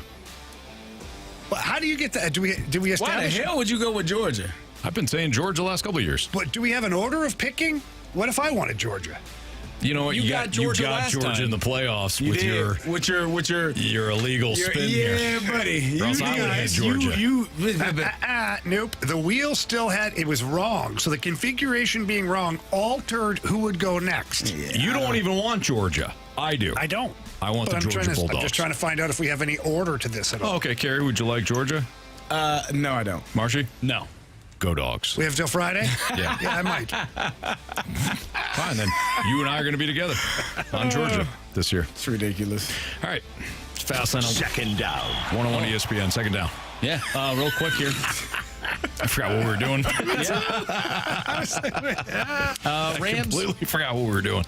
Rams Matthew Stafford, he returned to practice as he continues to work through his back injury. Do you think this is fluff that the Rams are putting out there for their fans to feel a little bit better, or do you think there's actually serious problems here? Oh, I think there's serious problems. I think they're doing their best to kind of dampen the media circus that could follow. If he's really hurt, if he's going to miss some games here, or they just don't know, this is a disaster for the Rams. Not that anybody's going to have hurt feelings here, but I think this is a huge problem. Is there a quarterback out there that could be cut that Sean McVay could work magic with? Kirk Cousins. Okay. Kirk's not getting cut. No, but they Traded. might. You could trade for him. Trade for him. They're not going to trade him. Why not? Why would they do that? If they got somebody to take on that contract. But they're not. The Rams ain't going to take on that contract. They can't pay both of them. Okay, then good luck with Jimmy G. What do you want from me? Yeah, Jimmy G's your quarterback. All right. That's where they're going. Yeah. He might be able to do something with Jimmy G. He might. Got Baker Mayfield together. Baker Mayfield. He got Baker Mayfield to play well in 2 hours. He did. Right off the plane. Yeah. Here's what you're going to do. Mm-hmm. Okay. All right. Could you see a team like the Rams making a trade pitch for a really high-end talent young quarterback? Like Shedeur Sanders. We were just finished talking about, with the Rams knowing he's not the starter in Cleveland, and if he's the third stringer, would Cleveland trade him, first of all? But then... Yeah, I don't know. I don't know. Yeah, I don't know. And I don't know if McVay would want him or what he's looking for. I used him as an example because we were just talking about it. I got you. Third down. All right, gentlemen, the Bengals are believed to want an impact player or two, plus a draft pick for defensive end Trey Hendrickson. Is there any team willing to meet that asking price? Good luck with that. No, and I'll tell you why. Because no contender is going to give up 2 defensive players for one guy, and there's only going to be one. There's only going to be contenders that are going to be interested in Trey Hendrickson. So this makes no sense. And maybe the Bengals know that. They know that. And they set the price too high, and they're telling Trey, "Hey, nobody wants you but us, buddy. Yeah, and you're already under contract. You might as well stay here." Yep. So no, it's not going to happen. It's not happening at all. So quit asking. Yeah. 4th down. D'Amico Ryans says he is encouraged by the physicality shown out of running back Nick Chubb. Is Chubb a sneaky comeback player of the year candidate? I like that. He's a hell of a player. Man, Chubb on that team. I was very surprised that he chose to go to the Texans. I don't know what other options he had because Joe Mixon is there, but I love that combination. If those two guys are both healthy, Nick Chubb is a fantastic running back who just probably got lost in the shuffle in Cleveland for so many years. I do think if he's healthy and Joe Mixon gets banged up, you're not going to miss a beat with Nick Chubb. He's at my top if he's playing enough to be a comeback player of the year. Aiden Hutchinson is another one. You're a guy in Detroit. I read somewhere that for their scrimmages with the Dolphins had to negotiate what they called the Aiden Hutchinson rule for the game, where certain plays he wasn't allowed to play because he's too good, and he was disrupting all of what the Dolphins were trying to do. So McDaniel, I guess, talked to Dan Campbell and basically negotiated like certain packages not to play Hutchinson because they wanted to actually see if it could work. That's a problem if you're the Dolphins, I would think. You can't block this damn guy? Huh? How the hell, what, you going to negotiate a deal before the regular season it's a terrible game? look. Yeah, it's bad. All right, we got some Cardinals transactional news, including J.J. Wetherholt. Not coming up. We'll tell you who is next on 101 ESPN. That was brutal.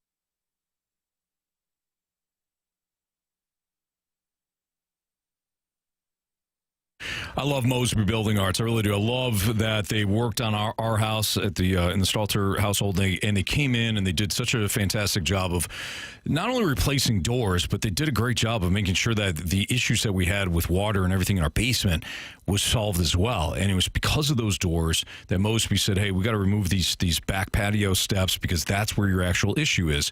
And I tried to do the smart homeowner thing where you're watching videos and you're trying to maintain your home, and I was caulking certain areas, and nothing worked. So we called the experts. Mosby is not just a premium brand, but they're smart, attainable investment in your everyday happiness. So for us, it was replacing those doors and making sure that the leak was fixed in the basement. For you, it might be new windows. They boost comfort, improve your efficiency, they elevate your home style.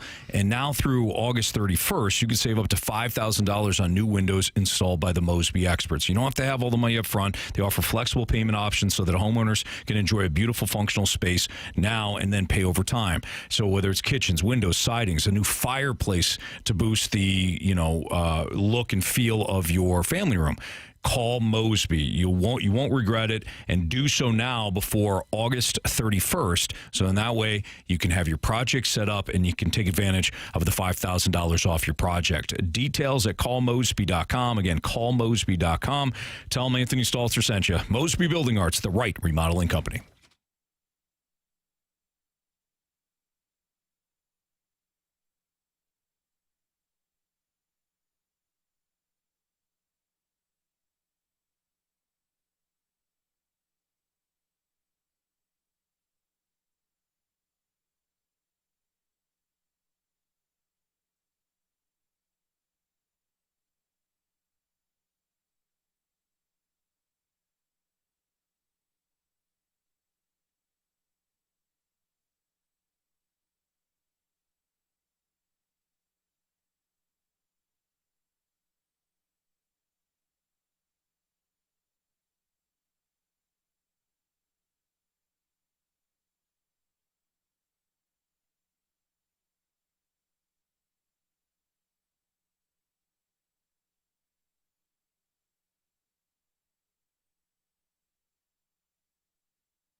101 ESPN Sports Center. I'm Andrew Marsh. It's time for a Sports Center update brought to you by Saliga Heating and Cooling. The Cardinals take on the Miami Marlins tonight in Miami. First pitch tonight is at 5:40. Matthew Liberatore on the mound for the Cardinals. A move was just made regarding North St. Louis Cardinals. One of your favorite players is heading to the 10-day IL. We'll talk about it next right here in the Fast Lane. I'm Andrew Marsh, and the Sports Center update is brought to you by Saliga Heating and Cooling, a Daikin heating and air conditioning dealer.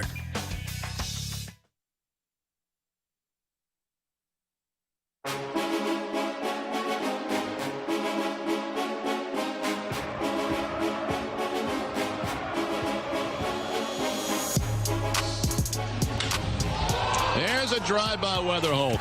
Oh, my. That is up in the netting that keeps the baseball from getting out on Mint Street in deep right field. That ball was launched. Second two-run home run of the inning. Weatherholt's third home run of the series. No. Fermin pulls his hands in. That's driven deep to left. Fermin has hit a homer. That was cruel. I'm leaving. That was ridiculous. Carey's not happy. Nice troll job there by our guy, Andrew Marsh. Yeah, you won't be seeing or hearing that first part. J.J. Wetherholt not coming up. At least not right now. Who knows, guys? Maybe he'll be tomorrow. I'll be 2028. Probably not. In protection. No, probably not. When they have to protect him. Okay. That's right. Fermin is up. Donovan placed on the 10-day IL, so no Wetherholt. Jamie, you've been talking about this, kind of the look of the front office. Not the best look. How do you go an entire series against the Yankees with two players missing and you don't call somebody up, and then immediately following that series, you put Donovan on the IL? Like, why would you not have said, hey, Donnie, I know you're battling here a little bit. Like, after the first game, be like, we're going to put you on the IL. Want to make sure you're really, because what the hell's the difference at this point? Get him healthy. Yeah. And you didn't do that. Right. And now you got swept. I'm not saying the results would have been different, okay? I'm not. But maybe. Mm-hmm. And you got swept, and now, typical Cardinals fashion. Oh, yeah, now we're going to put on the IL. And bring up Fermin. What the Fermin are you doing? What are we doing? Like, look at here. They're 5.5 games back of the Mets. Now, the Mets are trying hard to hand it back to somebody, but it ain't going to be the Cardinals. Yeah. Because the Reds are 1.5 back. I just don't. I don't get it. I'm with Jamie. I don't know, man. Like, who knows? Who really knows? And why Fermin? Why not call up one of the other guys you just traded for? Like the Blaze guy. He's not going to cover off the ball right now. Put him in somewhere. Like, well, you know what Fermin is. We know. Like, he's fine. He's a great fill-in player. He's not a regular, everyday major leaguer. Not even an everyday major leaguer as far as a bench player. Like, he's a swingman, basically. Yeah. They lost somebody that could play the infield, so they replaced him with an infielder. That's all this is. That's all it is. Carey, yes, we consider to be ticked off. Where does J.J. Wetherholt play? He plays the infield, Jamie. Okay. Don't ask questions that make sense. Carey, you know he plays short, right? You already have a shortstop. Yeah, you can't just call him up. That's a dumbass idea, too. I would just move Mason Wynn.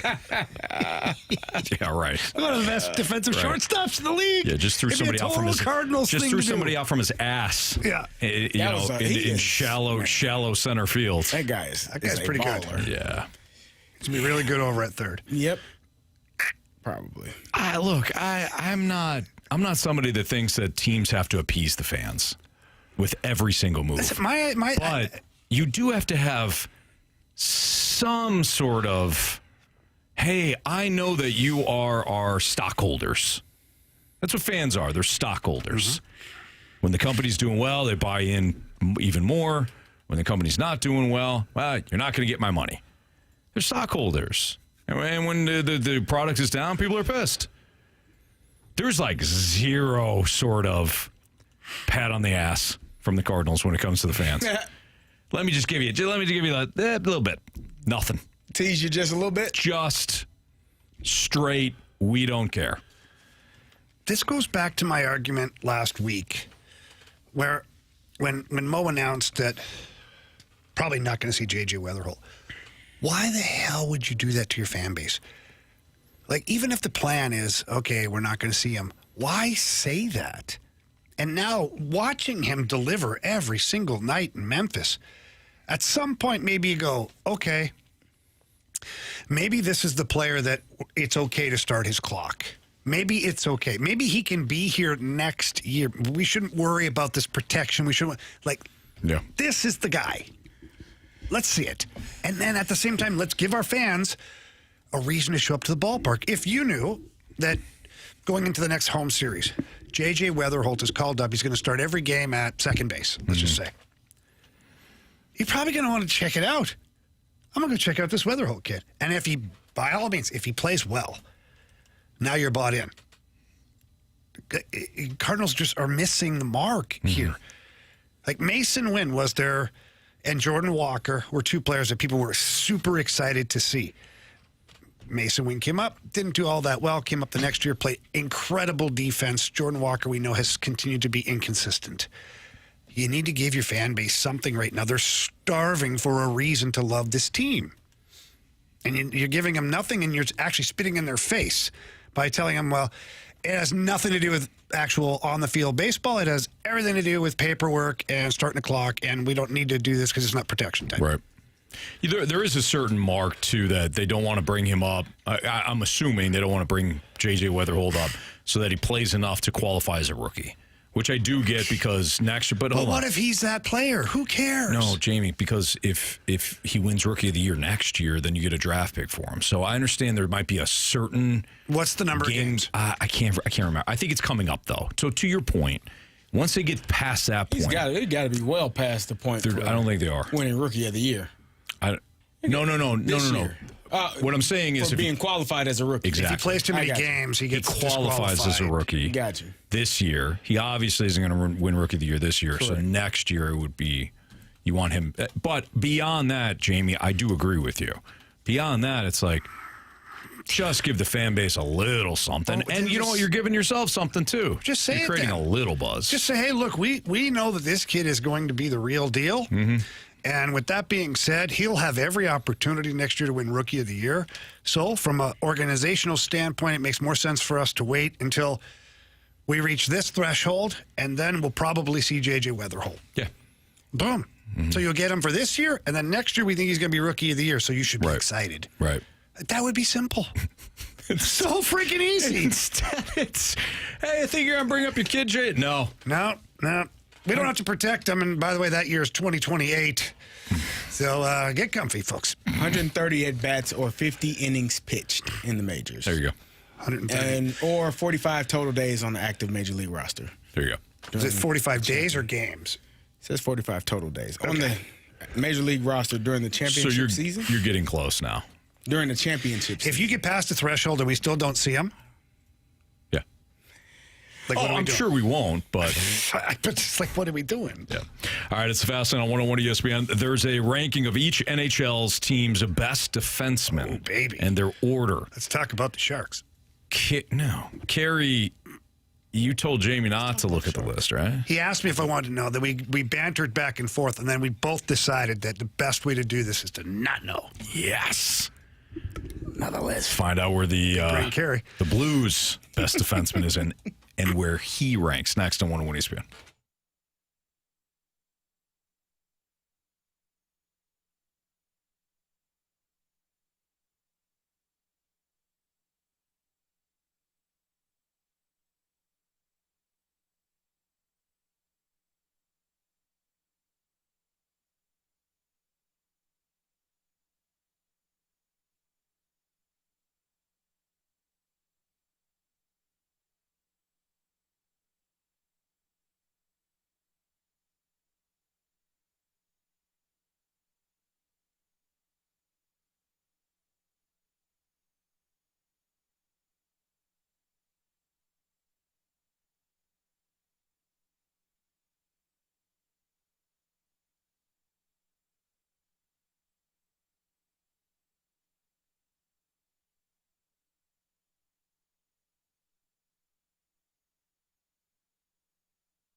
helpful text from the 618 saying that Wetherholt has already passed that date. There we go. In terms of being 618 on his job today. 618 said if we bothered to read the text message, we would have known that. So I wish people realize that we're very thankful for the amount of texts that we get, but we can't see. They can't see every text. No, you can't.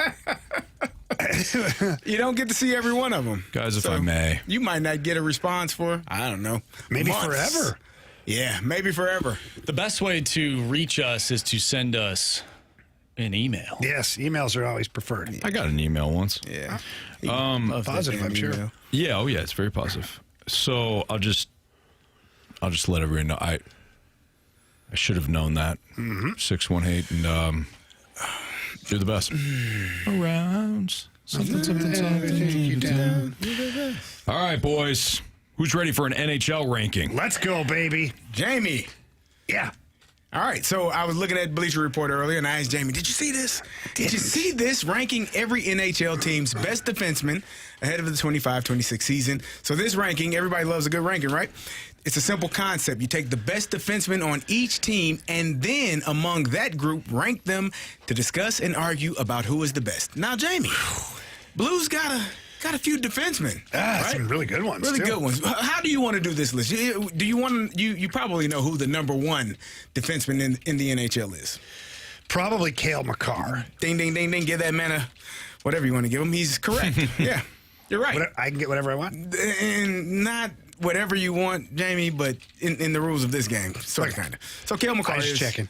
Yeah, you should always check. Cale Makar is number one. You think, who is number two? Quentin Hughes. Oh, man, you're damn good at this. Wow. All right. 3 is going to be a little tougher. All right. 3. I'm trying to think of the really good, skilled young defensemen that are out there. You want a team? That would probably give it away. Yeah, I'd probably give it away. Okay. Is it Victor Hedman? Nope. No, damn it. Give me a team. If I give you the team, it's going to give it away. You want to... Give me a division. Give me a conference. Metropolitan. Oh, really? Yeah. Metropolitan. Not Adam Fox. Is it Adam Fox? Nope. Okay. You want a team? Yeah. Columbus Blue Jackets. Oh, yeah, Zach Werenski. Yeah, there you go. He's All right. sneaky. They're sneaky. I'll give you 4 and 5. Jack Morrissey, and 5 is... Josh Morrissey. What did I say? Jack... Just help me out, buddy. Josh Morrissey and Heiskanen. Yeah. At 5. With Dallas. Yeah. Okay. So the Blues, pretty good list. Blues have some defensemen, Jamie. They do. Who do you think is the Blues representative? Oh, so this, I think, is actually more difficult than it appears on the surface. Because right away, you should say Colton Parayko. Yeah, he played in the Four Nations. He's probably going to play in the Olympics for Canada. But is he even the best defenseman on the Blues based upon certain analytics? So then I lean Cam Fowler because I'm looking at ice time plus points, important minutes on the ice, power play, penalty kill, those types of things. You also got to take in consideration who wrote this article. If it was Dom, it definitely wouldn't be Colton Parayko. Colton Parayko would be waived. Dick Letty. Oh, and he's on your team now. Like, as much as I like Philip Broberg, He's not. as much as he will be a conversation piece for this in the future, he's not there yet. Justin Falk is not there. So it's Parayko or Fowler is where we're at. Okay. If I was starting a team tomorrow, I would take Colton Parayko. But I think for the purpose of this exercise, I think they put Cam Fowler. Marshy, do you agree?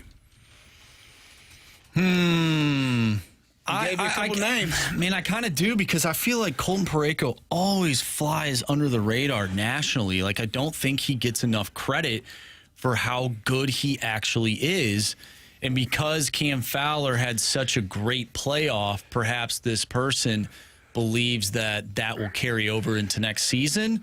And so there's a little bit of a recency bias with Cam Fowler. So I kind of agree with Jamie in that aspect. I'm also going to say Cam Fowler, but that's not necessarily who I would choose. That's not my choice either. You're right.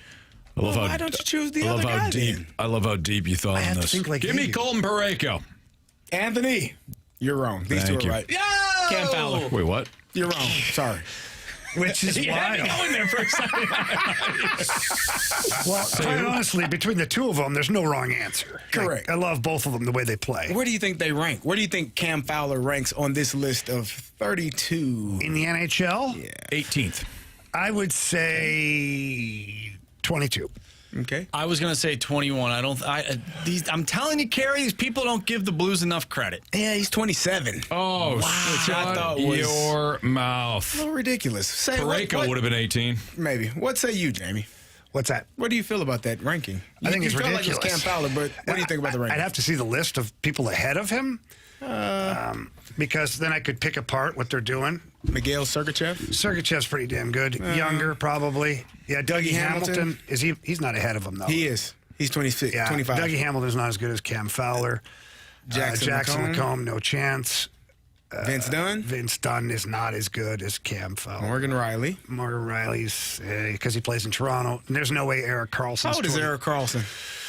He in his Gotta be 40s? 36, 37. Feels like he's much older than that. Yeah, he's been around a long time.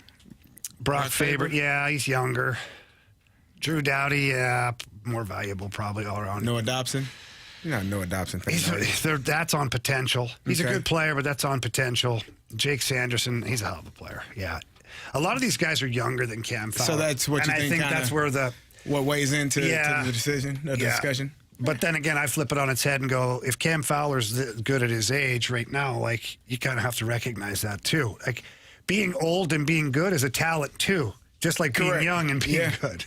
Yeah. It's a good call. You know? I agree. So, but look, the Blues have a tremendous defensive core. They really do. And I'm really excited to see them run it back, and I'm excited to see the addition of Logan Mailloux. I want to see where he ranks within this team. It's going to be fun. But, yeah, it's those little questionnaires are always funny because You never know how somebody views or values a player. Because I thought it would be Colton Parayko. I just knew, based on, like you said, the Four Nations games and all those things, I figured it would be Colton Parayko. When you look at the stats, too, okay? 68 games for Fowler last year, 9 goals, 31 assists, 40 points. Now, a lot of that was with the Blues because his numbers were not great with Anaheim. Right. Parayko, right behind him at 64 games, had 16 goals. Yeah. 20 assists for 36 points. So 4 less points, but 4 games less played. Right. But Cam Fowler did have a good playoff for the Blues, and he was a minute muncher, too. So, yeah, especially during the absence of Colton Parayko, too. All right, it's Fastlane on 101 ESPN. We've got the Gauntlet next.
Jamie, we got our guy Stewie on the line. And Stewie, we want to know about 2 things. We want to know about interest rates, and we want to know about the Federal Reserve and how they work together. Anthony, well, it's actually pretty messy out here. The Federal Reserve is meeting this week in Jackson Hole to discuss what they're going to do. You may hear Fed Chair Powell go ahead and start talking about what the options are going to be, but they're in a pickle. Unemployment is softening, or employment is softening, and inflation and sales reports are exploding, and they're going through the roof, so they're not sure exactly what to do. My anticipation is they're not going to do anything, and this is going to cause interest rates to bounce back up. What does that mean for you? If you have a rate in the upper 6s or in 7s, refinance now because you may have this opportunity for a short period of time. If they don't cut those interest rates and things continue to sour on the inflation side, you're going to see interest rates go back up into middle 7s. Take advantage now. Rates go down lower later on. You can always refinance for free with the bagel loan.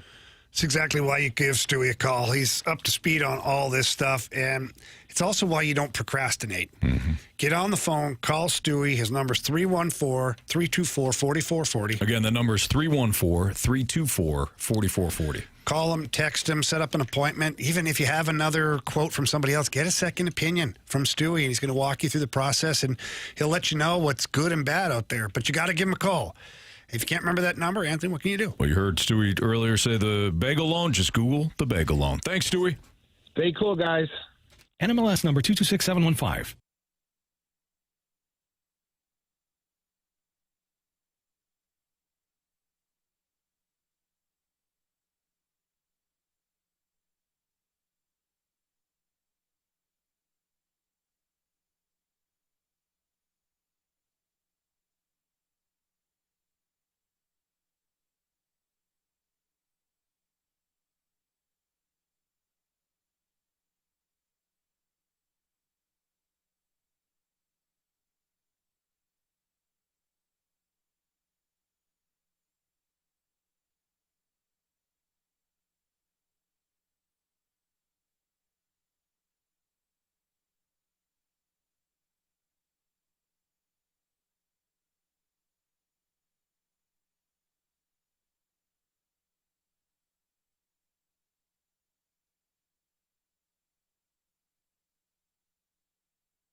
Warriors, 4 categories, 1 challenger. Can you survive the Gauntlet? Brought to you by Blue Note Roofing. Roofing, siding, and gutters. Visit BlueNoteRoofingSTL.com for a free inspection. 405, your time check is brought to you by Collection Jewelers, an officially licensed Rolex jeweler. With Carey Davis, Andrew Marsh, and Jamie Rivers. I'm Anthony Stalter. Welcome Brad to the program. What's up, Brad? How's it going? Going very well. Appreciate you playing. Thank you for listening. Would you like to take on Andrew Marsh, Carey Davis, Jamie Rivers, or me today in the Gauntlet? I will take on you. Okay, all right. Anthony. Wow, he seemed pretty set on that. Any reason you picked Anthony, or do you just want to play against him, or you just don't like him? Which one is it? Just want to play against him. Okay. All right, fair enough. Thanks, Brad. Yeah. Mm-hmm. Yep. Anthony's very lovable. Well, thank you, Jamie. Yeah. Brad, good luck to you. Thanks.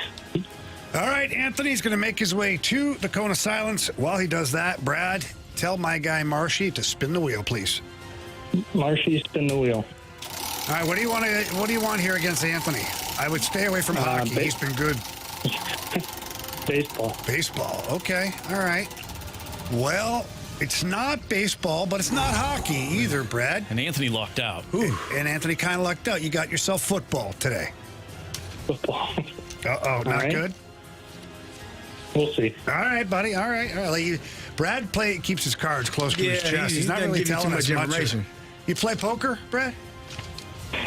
No, not too much. Well, you maybe should pick it up. All right, I got 4 questions here, each of them worth 2 points. If you use the options, they're only worth 1 point, and a wrong answer obviously gets you 0 points.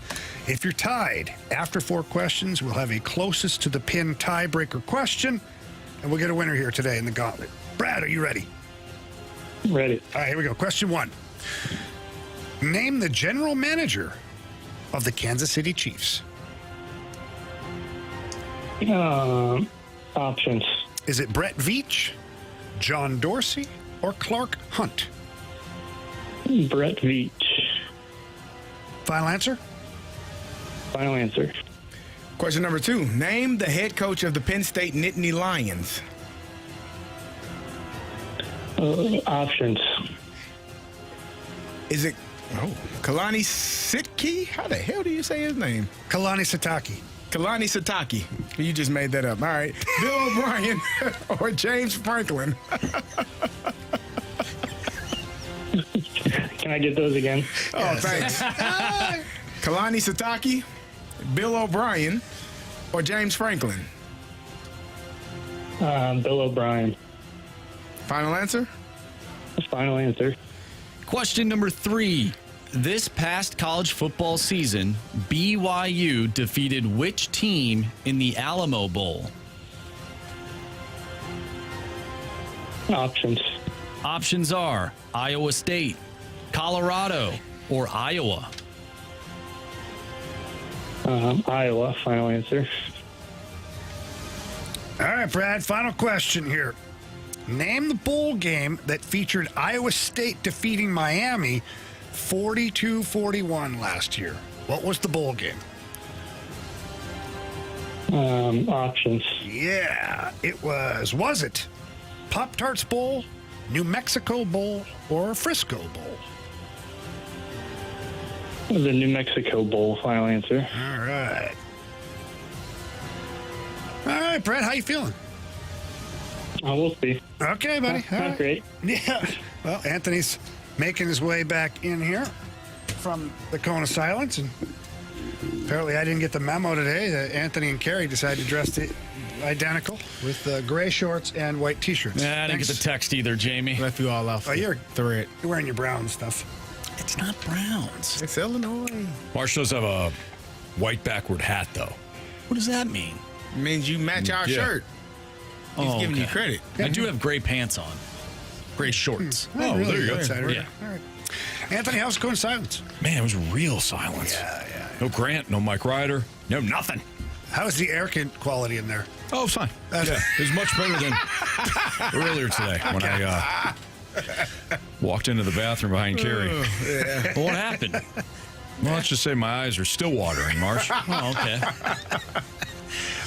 Was he being vulnerable to you? Yeah, I was. Yeah, he was being real vulnerable. And I paid the price. He's opening up for Anthony. It was bad. All right, Anthony, your category is football. All right. Pack a lunch. Okay. I didn't know if you're still laughing. You're I was saying it. You didn't give me a chance. I was trying to build help the drama. I was trying to help you. This guy. You're gassy today. I was trying to help you. Okay. Appreciate it. Here we go. Question 1. Oh, that's what it was. Are you ready or not? I'm ready. Okay, you're smiling. I don't like that. No. Well, I'm still disoriented. Yeah, it actually wasn't a fart. It was the Joker's laughing gas. And he can't stop smiling. That's right. That's exactly what it was. Yeah. I'm laughing so I don't cry. Question 1. Name the general manager of the Kansas City Chiefs. Brett Veach. Final answer. Question number 2. Name the head coach of the Penn State Nittany Lions. James Franklin. Final answer. Question number 3. This past college football season, BYU defeated which team in the Alamo Bowl? BYU and the Alamo Bowl? I'm going to need the options so I can narrow this down. Options are Iowa State, Colorado, or Iowa. I think it was Colorado. And I think Colorado got whooped. Colorado, final answer. All right, final question. Name the bowl game that featured Iowa State defeating Miami 42-41 last year. Oh, there's one. Iowa State and who? Miami? Yeah. 42-41. 42-41, and you need the bowl game. I do, please. I'll take the options. Was it the Pop-Tarts Bowl, New Mexico Bowl, or the Frisco Bowl?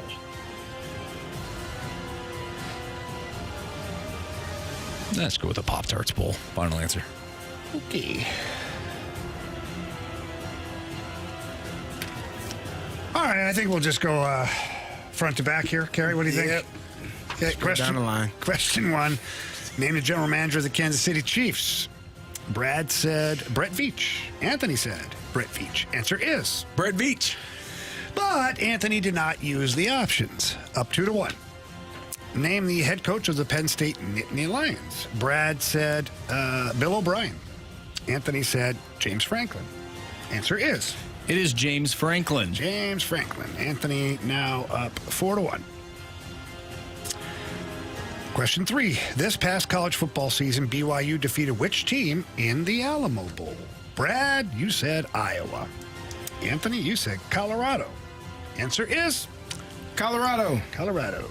See where this one's going. 5-1, Anthony. Question 4.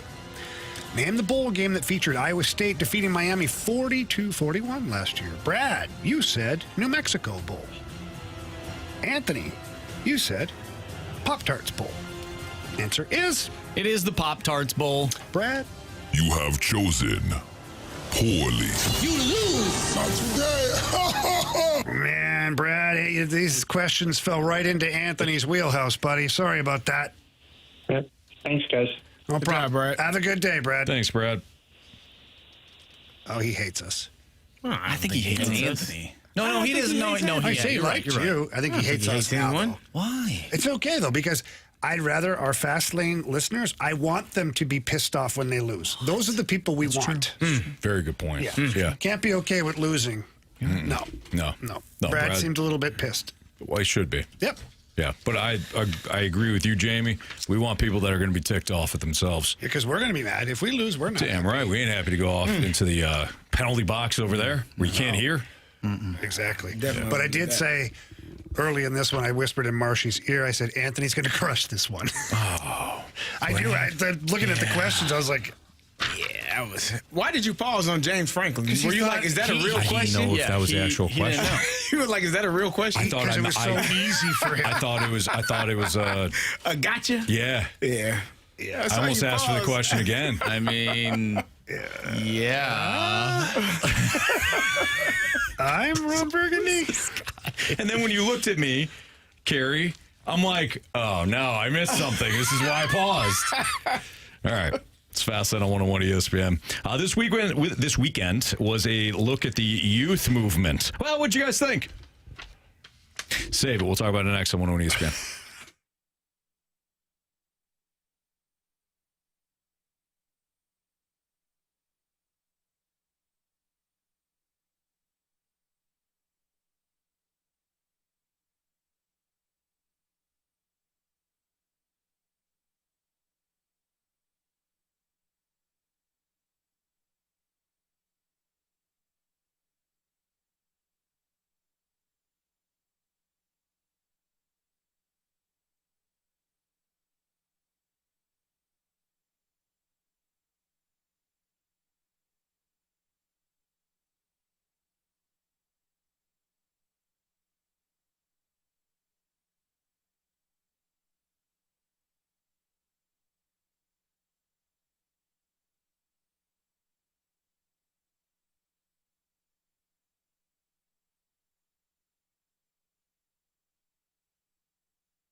Fastlane on 101 to ESPN.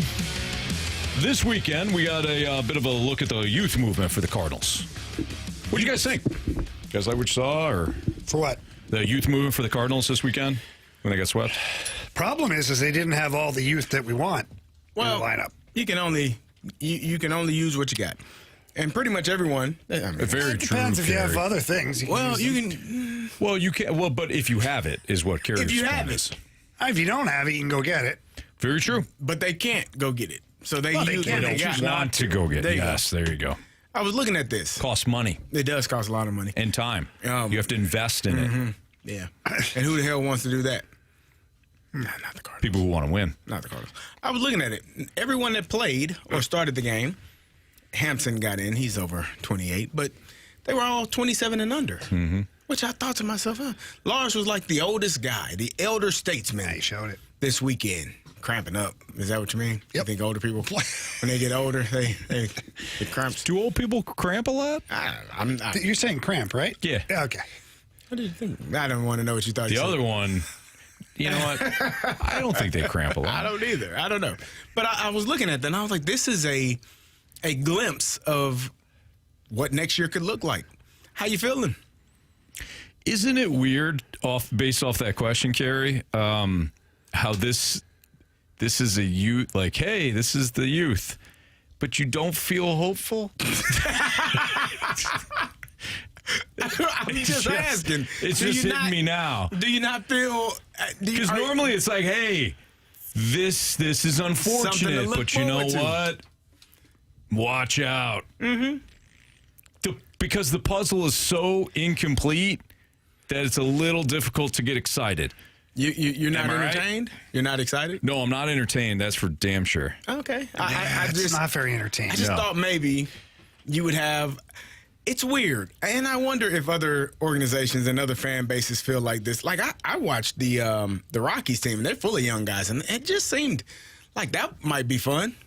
Not losing as many games as they've lost, but they seem like they got a little something to them. So I'm thinking if you were the fans. Carey, their pitcher tried to close the game out yesterday by catching a pop-up at second base. Marsh, if I may, in defense of my guy, Carey Davis, who did some unspeakable things to me earlier, but in defense of Carey, he only saw the Cardinals and Rockies. I did. It's not like he's watching a lot of Rockies. So to him, based on the way what they did against us, he's looking, hey, every this is time kind of they played us, you know, huh? Carey got bulldozed yesterday trying to catch the final out. The Rockies pitcher? Did you see it? That was a hell of a hit. He got smoked. Did he get smoked? He was on the ground. First of all, he shouldn't have been there. I need to see it It's now. like I want to see Abdul it. Carter in his first snap the other night. Oh, he got smoked. Did you see him? Oh, chip block. Nothing better than a chip block, I can tell you that. Nothing better than a chip block. Did you see that, Marsh? I don't think so. Okay, you well, gotta see think it. of the Rockies pitcher. Okay. And then that is Abdul Carter. Which pitcher? What's the pitcher's name? First round, Abdul Carter? Yeah, he got smoked. By a jet. By two jets. Oh, yeah, he got lit The up. one that flew over Wrigley Field this weekend? No. Two Jets players. Oh, okay. Yeah. Anyways, I'm not that hopeful, and that makes me sad. Like, Mason Wynn's exciting. He is very. What the hell was he doing? He caught the ball, though. They caught it. At least he caught it. He got smoked, though. So what are you complaining about, Mark? He caught it. He was doing a grand jeté like a ballerina. Yeah. What the hell was he doing? That was Hold on, ridiculous. are we just going to overlook this? What did you just say? He named it. He named Grand it. jeté. Is that what it's called? That's what the ballerinas, when they go and they How jump do you know in the this? air. Yeah, how do you know I'm this? a very refined person. Nah. In fact, that's what most people say immediately when they ask him about me. I think Jamie may have done some ballerina to help his I sure balance, did. of course, as a Some young ballet? hockey player. Yeah. I've heard that before. Keep going. Just go. Go. My daughter was a dancer. Go. And she took ballet, was part of one thing, and so she would practice. That's how I know. He also is a huge You were fan. right too, Marshy. Gravite? Grand jeté. What's a gravite? Isn't that something? Gravite? That's that's gravity. That's gravity. It's called Gravois. It's a hell of a street. Gravois Bluffs. Just head south, is that? Plenty of shopping there. Where are we? Well, Jamie's a fan of the Lions. We know Aiden Hutchinson in that commercial doing he's a ballerina. Sure, yeah. So makes sense. No, it certainly does. Yeah. Okay, so are you excited about the Cardinals and their Utes? No. Not right now. Not at all? Not yet. Yes, Marsh. Well done. Like next year or the year after, I might be. When they actually have their best youth here. Because J.J. Wetherholt, I'm excited. I want to see this guy play. I want to see the pitchers that they picked up. Liam O'Brien. I want to see what this kid's made of. Bring up that little psychopath. He looks crazy. Yeah. Did you say Liam O'Brien? Liam Doyle. What? Who the hell is Liam O'Brien? He's the guy for he plays for Utah. The Utah Mammoth. Former Utah. I thought maybe you were combining. I did too. Doyle and O'Brien. Yeah. O'Doyle rules. It's not even 5 o'clock yet. Guys, I don't know what the hell's going on with me today. No, you're fine. Yeah, no, we knew what you meant. No, you didn't. I just didn't know if you were. Well, I didn't know if you were excited for Doyle or O'Brien. Yes, I assume both. That Doyle. guy's a psychopath too. Yeah. Like I'll be excited when. That's it. Yeah. Well, when. To Jamie's point, one of them. It is going to be exciting when these guys are here. Yes. You know? I think I disagree with Marshy about this damn Rockies team. I want my pitcher to have that much enthusiasm. Carey. You go get that damn ball. He caught it. Everybody laughed. They celebrated. And they were like, yeah, look at you. If a wide receiver catches a ball and gets plowed like that. Everybody and gets excited. Easy, Jamie. And hangs on. Everybody is excited. They are. Carey, you're putting fun over fundamentals. You can't have fundamentals without having fun. Did you see the fundamentals in the end of that game last night for the Cardinals? How do you like those fundamentals? Yeah. Was that any fun, Marshall? Carey, I don't like anything that's going on right now with this team. Did you like Sajaci throwing it wide 3 feet from the first baseman? Yeah, I don't. Did you like that? No, I don't like anything that this team is giving me right now. Pozo. I don't think he realized he had a glove on at one point. Answer this. Why do we want all these other minor leaguers to show their face at the big league level? Because we're sick of the team we're watching. We want to see something different. No, exactly, Marcia. Yeah. Okay, so we are excited about the youth. Yes. Yeah, Just not a little here bit. yet. Not all of it is here yet. Yeah. Okay. By the way, Marsh, when you were doing your watch training earlier, you had brought up. Did you bring up the Phillies or the Mariners? The Mariners and Mets game? Yeah. Yeah. I thought you were going to talk about Victor Robles. He was over. I was not bringing that up. Oh, that was fine with me. Got hit. Yeah, he said he enough walked with around this. and he fired the bat right at the pitcher. I thought you were going that route. No. But that was interesting for sure. Yeah. So was the security guard that fell down the hill and almost took out. Yes. Julio Rodriguez took out his leg and almost ended his season. Extended his knee. Boy, there's a lot going on. Yeah, there's a lot going on over the weekend. There was. Did you see the two bigger guys fighting before one of the NFL games? It was a Rams game. Yeah. One guy got beat up, and then he tried to chase him. His pants fell down. Really? Quite the sight. Bad. Things happen, man. Yeah. He got rocked, and then apparently his belt broke or something. And he was running after him in his underwear. Dude, it was not a great look. But I watched the video twice. Kind of reminds me of when you watch like different clips on social media and they show you like the robberies that go wrong. Oh, yeah. And the one guy that walked in, I don't know, it was a jewelry store or something like that. He pulled out the gun and the gun tumbled over the desk. And then he tried to go retrieve it, but he was too big and couldn't get over. So he just walked out. That's not how that works. I watched one the other day where these two guys walked in to rob this little store, and they just started taking things, and they had their guns and whatnot, and the guy was like, oh, that's fine. So he just was like, hands up, like moving around, and then he just He scooted out, pulled down the metal gate. Oh, I saw that. They got stuck in there. They got locked in there. And the cops came. Enjoy, guys. Say what you need. Yeah, take whatever you need. Yeah. Grab 2 of those. I'll be out here. I'll be out here. All right. Go Cardinals. Sports Six Pack is next. So if you got any questions for us, Air Comfort Service text line is 314-399-9646. Go ahead and send your questions into the Air Comfort Service text line. Sports Six Pack Part 1 next.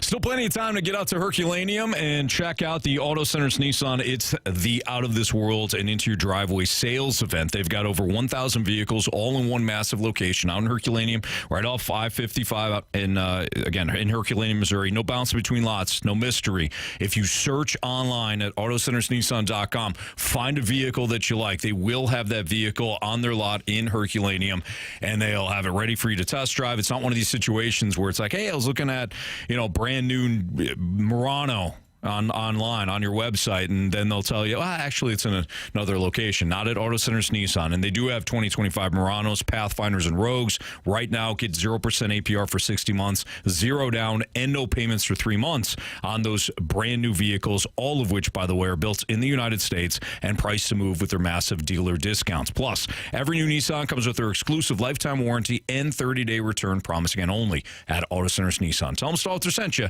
It's Auto Centers Nissan and AutoCentersNissan.com.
101 ESPN Sports Center. I'm Andrew Marsh. It's time for a Sports Center update driven by Johnny Londoff Chevrolet and Johnny Londoff Autoplex. The Cardinals take on the Marlins tonight with Matthew Liberatore on the mound. First pitch tonight is at 5:40.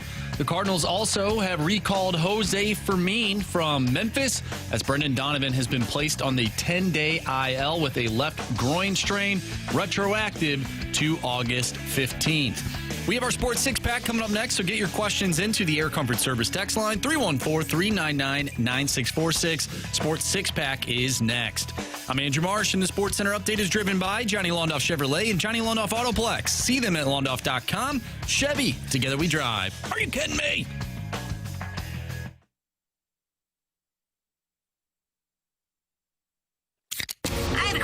It's time for the Fast Lane to answer your sports questions. I want to ask you a bunch of questions, and I want to have them answered immediately. Asking me all these weird questions. Answer the question. Answer the question. Answer me! The Sports Six-Pack is now.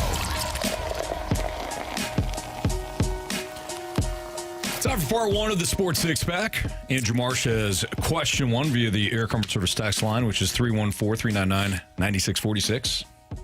Go ahead, Marshy. Question number one. From the 573, who is the next St. Louis Blue to have their number retired? Well, I know who it should be. I think it should be Alex Pietrangelo. I do. I think that the injuries that he have, I think, are going to possibly end his career. He lives here in St. Louis. His wife is from St. Louis. First Blues captain in history to lift the Stanley Cup above his head. And he wasn't an accent piece. He was your number one defenseman. He owns several Blues records. So if we're looking for just the franchise overall, I think his number has to go up there.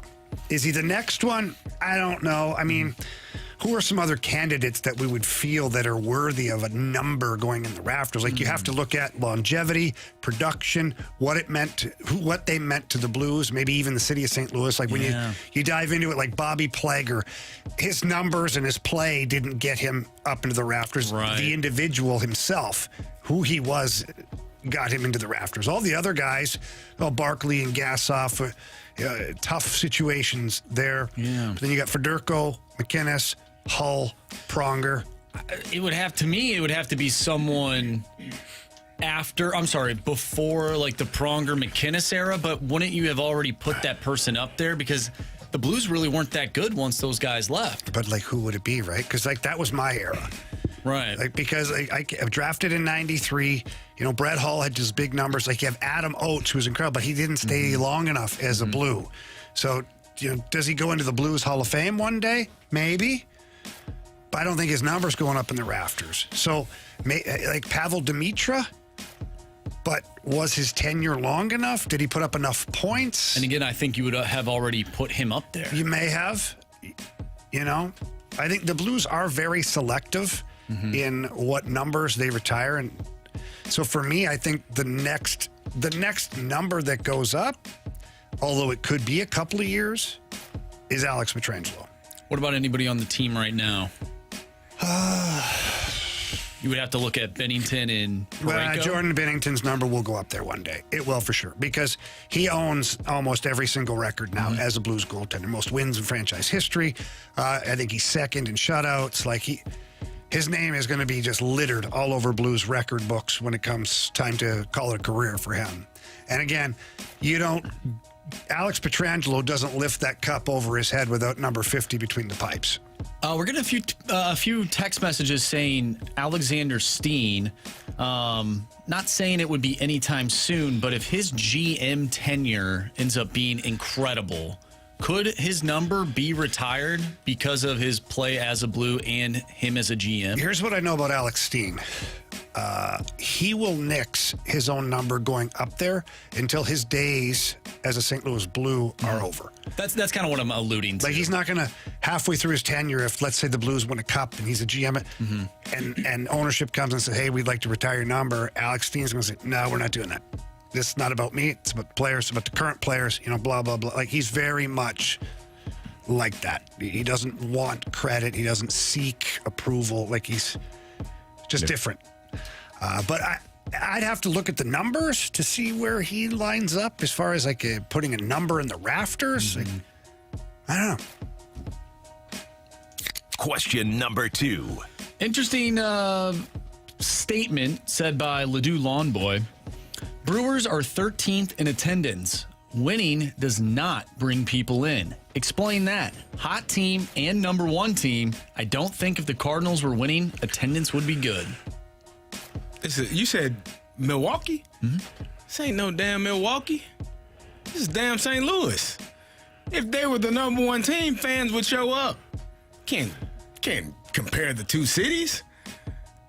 Can you read that again? I want to make sure that I had that right. Course. I think I heard it right. Brewers are 13th in attendance. Winning does not bring people in. Explain that. Hot team and number 1 team. Yeah, I said what I said. It's damn Milwaukee. I don't give a damn about no damn baseball in Milwaukee. They care about it in St. Louis. We got the BFIB, you know? Yeah, winning is a cure-all for damn near everything. Yeah. I can't explain their current average attendance, and I have no idea. They're probably getting ready. To Carey's point, they're probably getting ready for Packers football. Yeah. They don't give a damn about the Brewers, the Brew Crew. I mean, they took the summer off. Who's number 1 in attendance? Do we know? Current MLB Yankees. attendance. I don't know about that. I'll look it up. The Dodgers are number 1. Right. Where are the Yankees? 2. Yeah. You know who's 3? Phillies. Padres. You know who's 4? Phillies. You know who's 5? Winning matters. Mets. Winning matters. Those teams right now would all be playoff teams. Yeah. Followed by the Cubs, the Braves.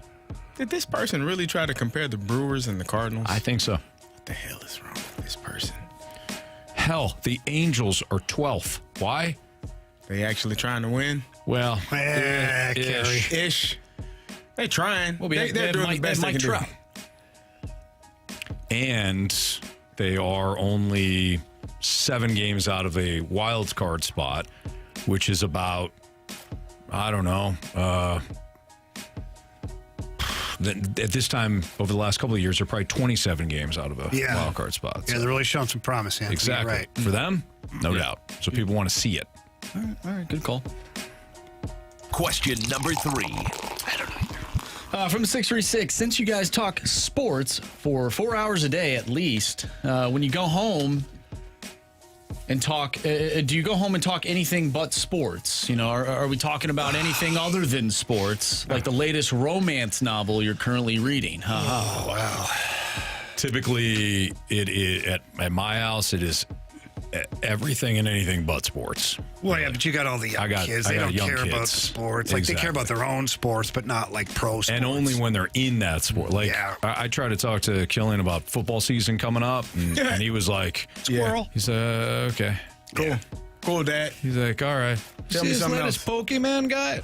I don't, sure. I'll end up having the most sports conversations with Reed, Ashley's youngest boy. He's all about information.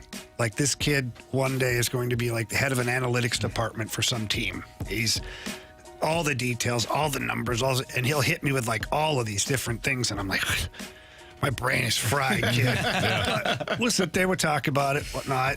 But he's probably the one that talks the most about like sports in general. Mm-hmm.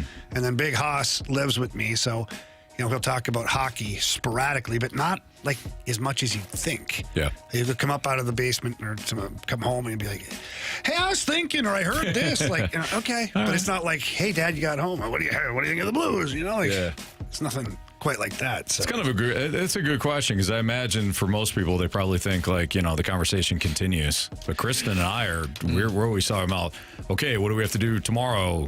It's always something drop-offs and practices. We got to get clothes out, showers for the kids, and homework, and now the school's back. It is. Shame. You all don't do sports all day, every day. It's your freaking job. If I may. Stop. It's your damn job. Anthony, have you hand up? I wish I could. Oh, sorry, go ahead. Honestly, I wish I could. It's your job. I know. You don't know everything about every sport that's ever been played. Yes, I do. You don't know who played in 1982 on December 1st? Of course I do. Who? What sport? Then pick one. It was Lawrence Baseball, Taylor. football. It was Joe Montana. Joe Montana. Blues played the Red Wings. Blues at the played- Checker Dome. Yeah. Good Got you covered, man. Good one. You got it covered? All of it. Yeah. You're supposed to know The Iceman everything. faced the Milwaukee Bucks. Oh, yeah. You should know these things. Shame on you Okay. for doing anything other than sports with your life after you talk sports for 4 hours. I get more sports talk the moment I leave the house. Yeah.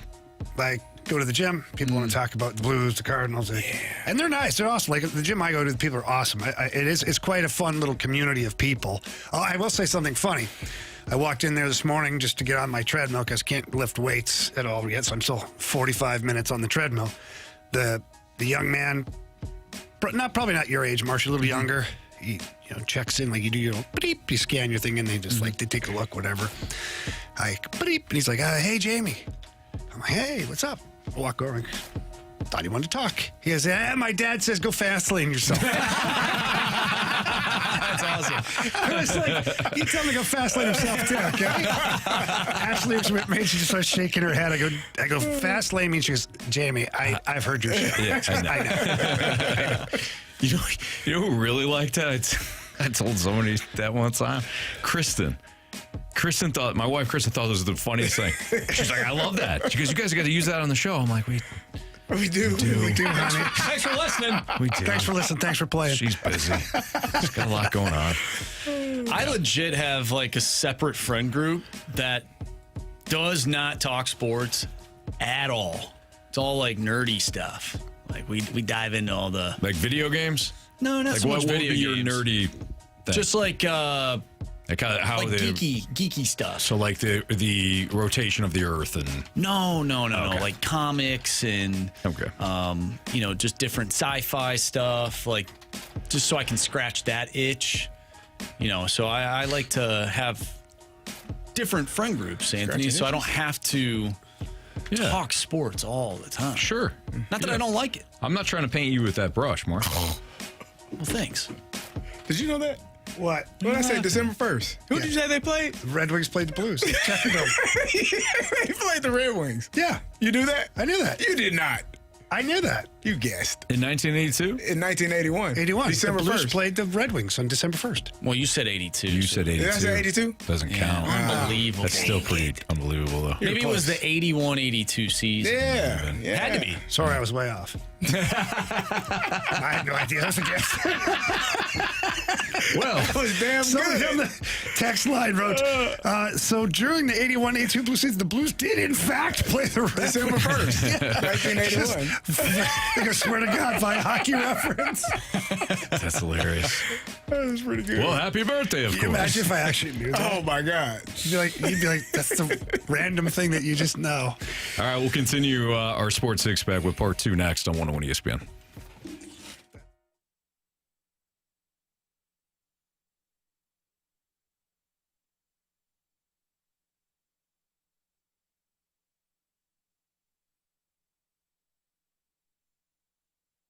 Anthony, as you get older, things change. People what, change, Jamie? things change. Well, how about your testosterone levels? They dip. They start to dip, and it affects you in many ways.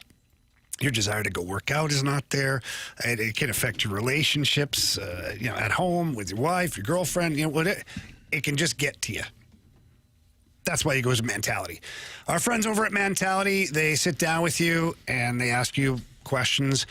And then they do a full blood panel, and that's really where you get your answers. And once you get your answers, you know exactly what path you need to take. And it's not just about testosterone. I've been on the peptide train for a while now. Love it. It is great for better recovery, leaner muscle, and yet at the same time, old sports injuries, arthritis, anything like that, the peptides help out. It's all because I visit Mentality. It's interesting, Jamie. You and I both know that back just a couple of years ago when we kind of got out of sorts, you start to reach for, whether for you, the coffee. I remember you had a bunch of coffee cups in front of you. I had energy drinks, right? And you go for that short-term boost, and you realize very quickly that it's just not sustainable. So you get another one. It's amazing. I don't do energy drinks anymore. I don't see you doing coffee anymore. The energy is sustainable. It's not just energy. It is feeling great. You feel good. You want to do things. You want to dive into home life, work life. You feel that sustained, like, hey, I'm driven. I want to look better, feel better, be better, mood stabilization. All this is mentality. So when we get the questions of do you go and does it work? Yes and yes, and you'll feel the results too. So go to Mentality or visit them online, mentalityhealth.com/radio, and you'll see what Jamie and I are talking about. Tell them Jamie and Anthony sent you in there. They'll love to hear that. It's Mentality.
It's time for the Fast Lane to answer your sports questions. I want to ask you a bunch of questions, and I want to have them answered immediately. Asking me all these weird questions. Answer the question. Answer the question. Answer me! The Sports Six Pack is now.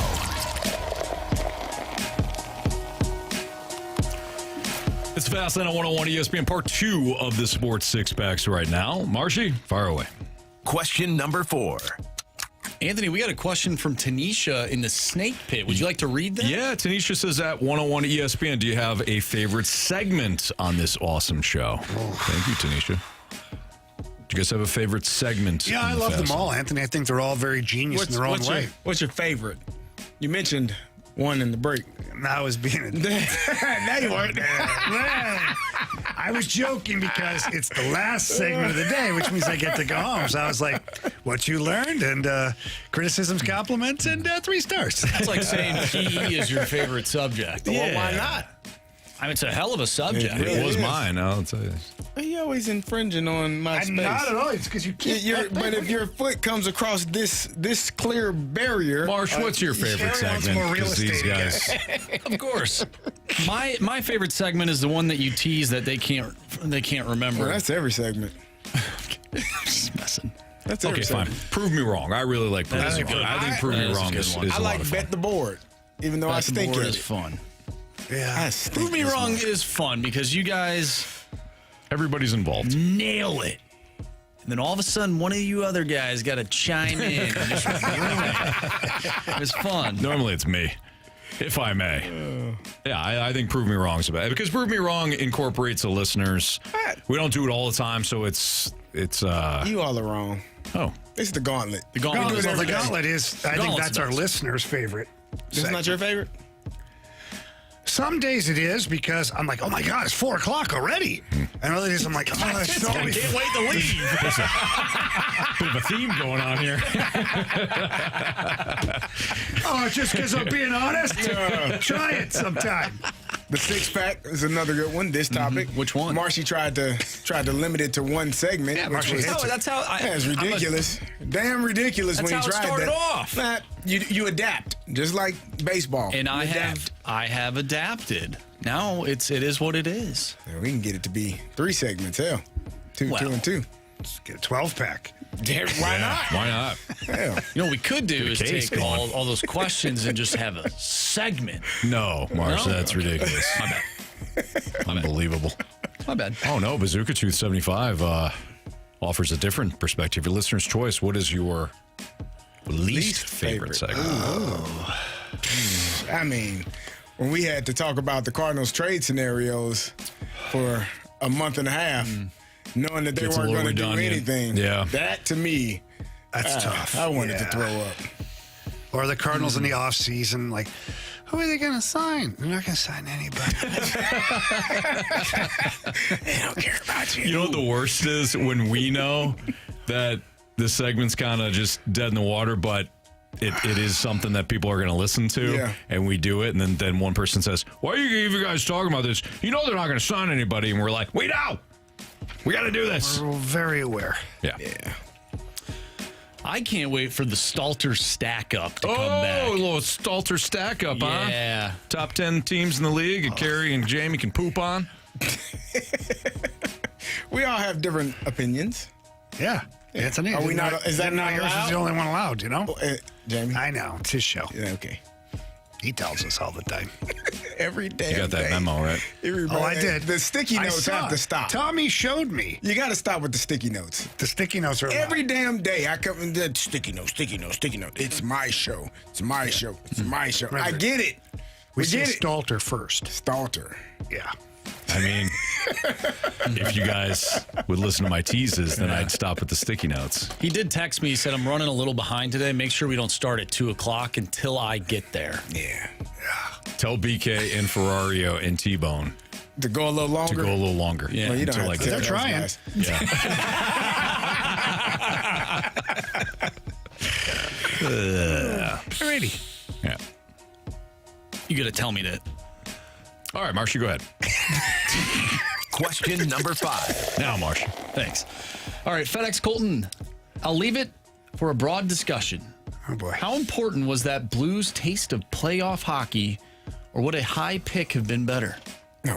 Oh, no, the playoff hockey. Because look where you're at right now. Like, you're ready to hit the ground running. I've seen all these guys filtering back into town. They're skating out at Centene. Like, the frame of mind is not like, oh, man, it's going to, it's like, let's go, baby. Like, everybody's ready to go. Jake Neighbors. Look at Philip Broberg. I mean, he got lots of experience with the Oilers, but look at all of your young players that got playoff experience for you last year. I mean, it's invaluable. And you played a hell of a series. It's not like you were 4 games and done or out in 5, like, oh, we gave it the old college try. You should have beat the best team in the NHL. You didn't, but it did go 7 games. Mm-hmm. You know? And it went to overtime. Double overtime. Double overtime. Like, talking about cramming for the exam. Yeah, that was way better than having a higher pick, I think, for the development of your team. Couldn't agree more. Question number 6. Oh, that's right. You have to say it. I got it, Jamie. You don't count, Jamie. By the way, Jamie, we have one more hour left till you can go home. Don't worry, I'm already watching the clock. It's like school. Sit down the first hour, like, the hands aren't moving. Reminds me of Jack Black in School of Rock, where he's like waiting for the time, and then the bell rings, and he gets up and starts high-fiving the kids. I'll see you cats on flip-flop later. All right, Curb Stomp wants to know, if the Cardinals take a nosedive and finish the season badly, is Ollie Marmol made the fall guy for this dumpster fire the front office has created? I think that's going to be... How? I don't know if it's now. Look at the damn roster. You don't even give them a full roster. Here's the thing. Chaim Bloom can go in his own direction. You can start fresh if he wanted to. You think the DeWitts are going to pay Ollie to sit at home? What do you got? One more year left after this one? They don't want to call a player up to pay him. They're not going to have a manager sit at home. They're already paying Arenado. I don't think it's going to be this. Yeah, we don't hear his name. What happened to that 7 days in Jupiter? He's got a... But he's in the Bahamas right now. Getting his arm taken care of. All this is going to be fine. I know it. Hey, one other thing that I do know, guys, is that there was a certain element recently, and I mean recently, with these Cardinals that was super fun while it lasted. That's next on 101 ESPN.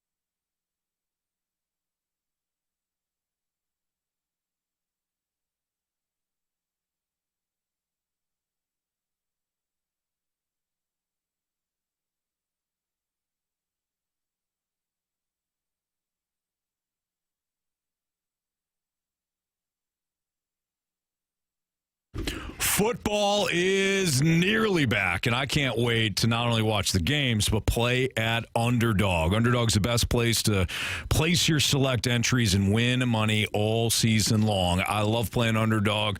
Last year, I really got into it, so you could just choose whether or not your players are going to go higher or lower on their stats. So let's say you absolutely love a matchup. Maybe it's a Thursday night game, a Sunday, a Monday night game.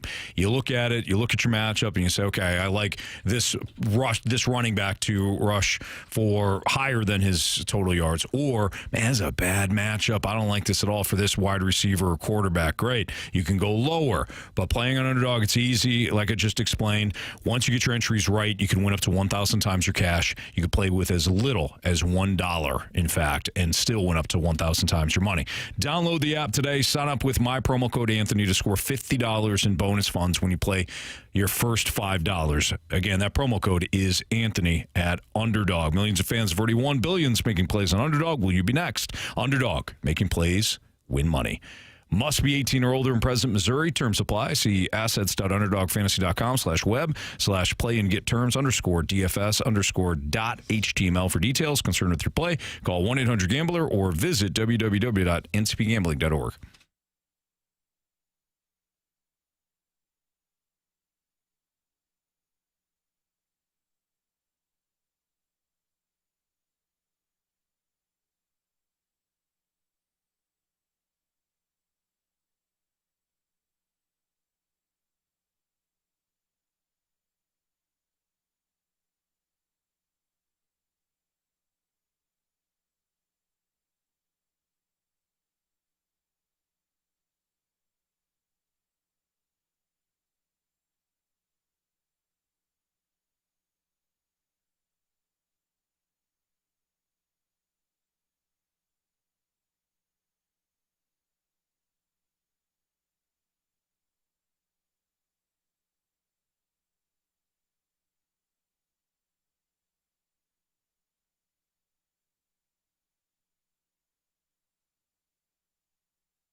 biggest question of the day, brought to you by Mentality. Our patients experience a 30% increase in testosterone levels. Reclaim your health at mentalityhealth.com/radio.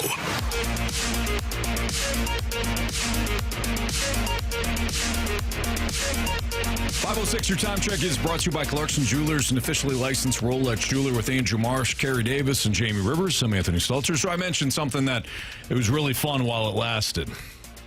That would be the Jordan Walker hot streak. Walker, He's still here. No, right. Yeah, his hot streak is not, though. Walker in his last 7 games. It's only 7 games, boys. 7's the number. He's batting 95. 95 out of how much? .095. That's not good. Yeah, I got to say, watching him this weekend, oh, man, there were a couple of really rough at-bats to where the Yankees pitchers were toying with him. Like, they knew exactly what he was going to swing at. They knew exactly what he was going to watch. It was pretty bad. 2 hits over that span, 9 strikeouts in his last 21 ABs. He's walked 3 times as well. Stolen 2 bases. So that's good. That's good. Yeah. Got to put the bat on the ball. It's the name of the game. Well, the name of the game is baseball, but you know what I'm saying. You got to hit the ball. Are we to the point, because this is where I'm at, I won't even ask the question to you guys necessarily. I'll just state my opinion on this. I'm to the point where you just play the kid.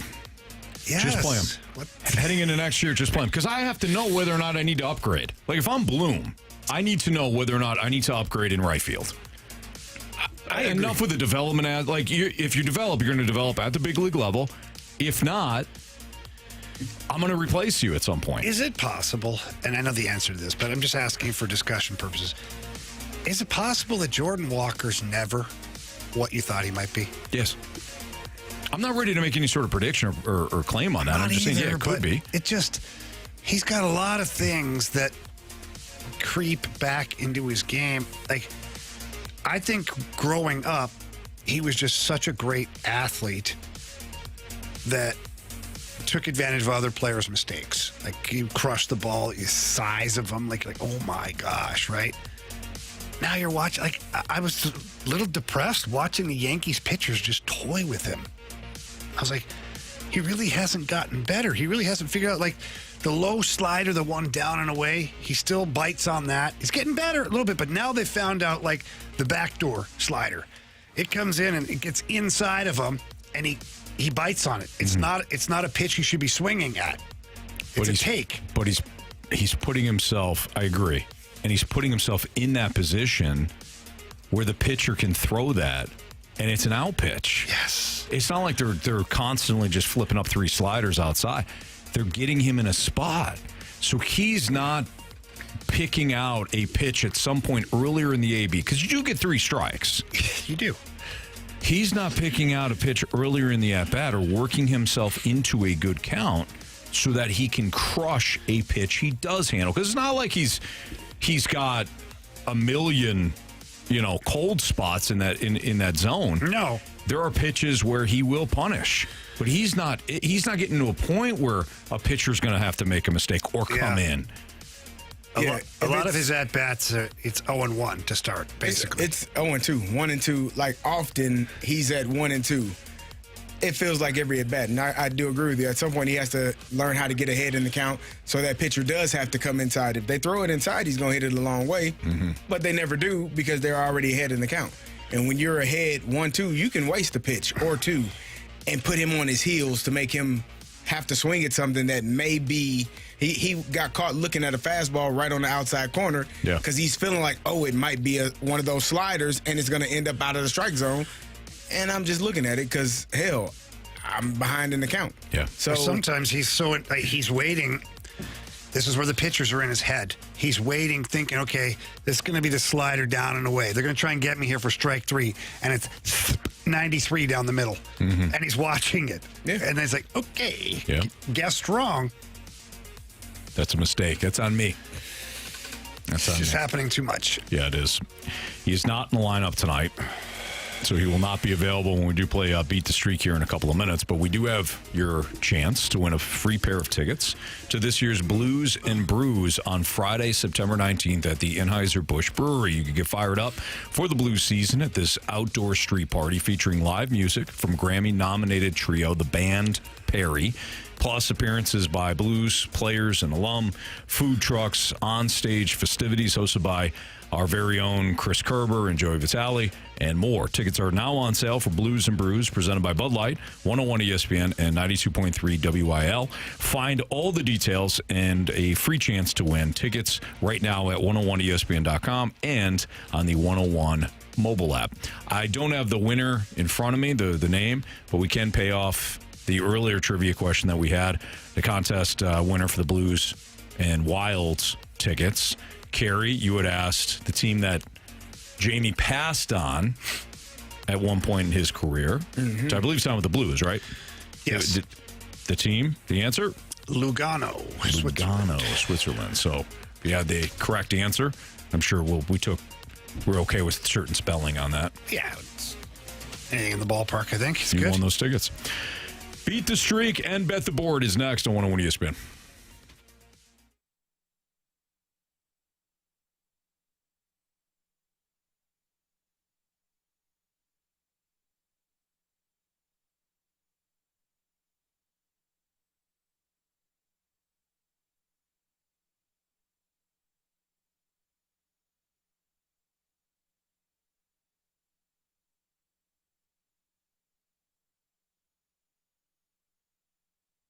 Cheap, fun.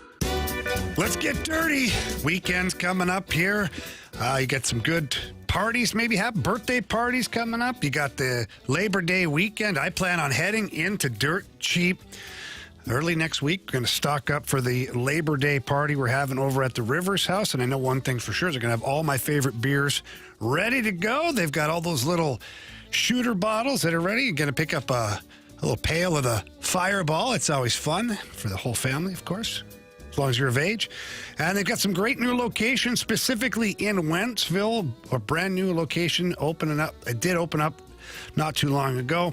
And also, you can download the Dirt Cheap Rewards app. Start saving immediately on certain deals. They've got the Bourbon Club on there. They've got raffles for bourbons. And you can also place a pickup or a delivery order, which is super handy for some people. And the Kisker location, I know for a fact, has a drive-thru. That's the one I visit all the time. For more information on all of that or any specials coming up, you can always visit them at cheapcheapfunfun.com. Again, that's cheapcheapfunfun.com. Your one-stop party shop is Dirt Cheap. Remember to have fun, but please be careful out there.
to hit baseballs. All of my successes depend on me. You're ready to hit. The hits just keep on coming. And his first big league hit is a bullet up the middle.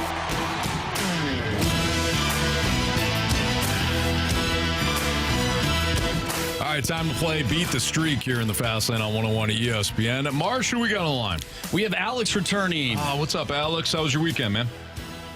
It was great. How was yours, Stalter, Carey, and Jamie? It was really good. Weekend was good. We had nothing really planned. Beautiful day by the pool on Saturday, and then Sunday we got a whole bunch of stuff done around the house. There you go. Yeah, we went and saw Def Leppard. Oh, did you? My Nice. wife and I. How was it? Hot as all get out. Yeah, I'm sure it was. Oof. I'm sure it was. How is the band, though? They still sound good? They sound amazing. Awesome. Love that. Love Def Leppard. Marsh, what do we got for the latest streaks? All right, well, only 2 of us got a hit on Friday. That'd be you, Anthony, Yes. Jazz Chisholm, and of course, Alex and Mason Wynn. The rest of us are back to 0. All right, so Alex is going to go first then me, then you guys. Yeah, sure. Yeah. Alex, who do you got? Actually, I'm going to let my wife pick. Oh, nice. nice. Okay, what's her name? Jessica. All right, go ahead, Jessica. Oh, hello. Hey, Jessica. Welcome to the Fast Lane. I've heard a lot about you guys. Hopefully all good things. It's like maybe don't believe it. Yes, all good things. All right, Jessica. So who's the player that you're choosing for Alex? I think I'm going to pick the JC. Oh, okay. All right. Okay. So that's an excellent selection there. All right. I'm going to go with Mason Wynn. I'm going to double down with Mason Wynn. Jamie. That's what he was going to pick. Oh, really? Oh. Well, you know what? It doesn't matter, Jessica, because both JC and Wynn are going to get hit. So it's all good. All right. I'm gonna go with Burley. That Wilson Contreras. Doubling down? Okay. Yeah, why not? Marsh? I'm going to double down as well. Give me Nathan Church. Oh, man. Take me to church. All right, so Jessica and Alex went with Thomas to JC. I went with Mason Wynn. Jamie went with Alec Burleson. Carey doubled down with Wilson Contreras. And Andrew Marsh just took me to church and went with Nathan Church. All right, Jessica, Alex, and that dog in the background. Good luck to you. There. Good luck. Thank you. All right. See you guys. Good stuff there from Alex and Jessica. All right. And Dino. Is that his name? Dino? He just made the name Dino up. the dog? No, it's Dino the Last Dinosaur, right? That's Denver. Denver, that's right. Yeah. Dino was the dinosaur in the Flintstones. That's right. Yeah. Denver, the last dinosaur. Yeah. Was he really the last one? Probably. Because Jurassic Park came along after. There were many They more. made dinosaurs after that. Nah, but there were still dinosaurs. Yeah, well, he was the last one until those came around. So he didn't know the other ones. So, yeah. Huh. Did you really watch that movie? Denver, the Last Dinosaur? No chance. Hell yeah. No, you didn't. Sure I did. No. Why wouldn't I? Because you did. There's no way. I did. If you did, it's because your kids wanted you to. No. How old was I when that? It was a TV show, wasn't it? I don't know. It was a TV show. You didn't watch Denver. I did.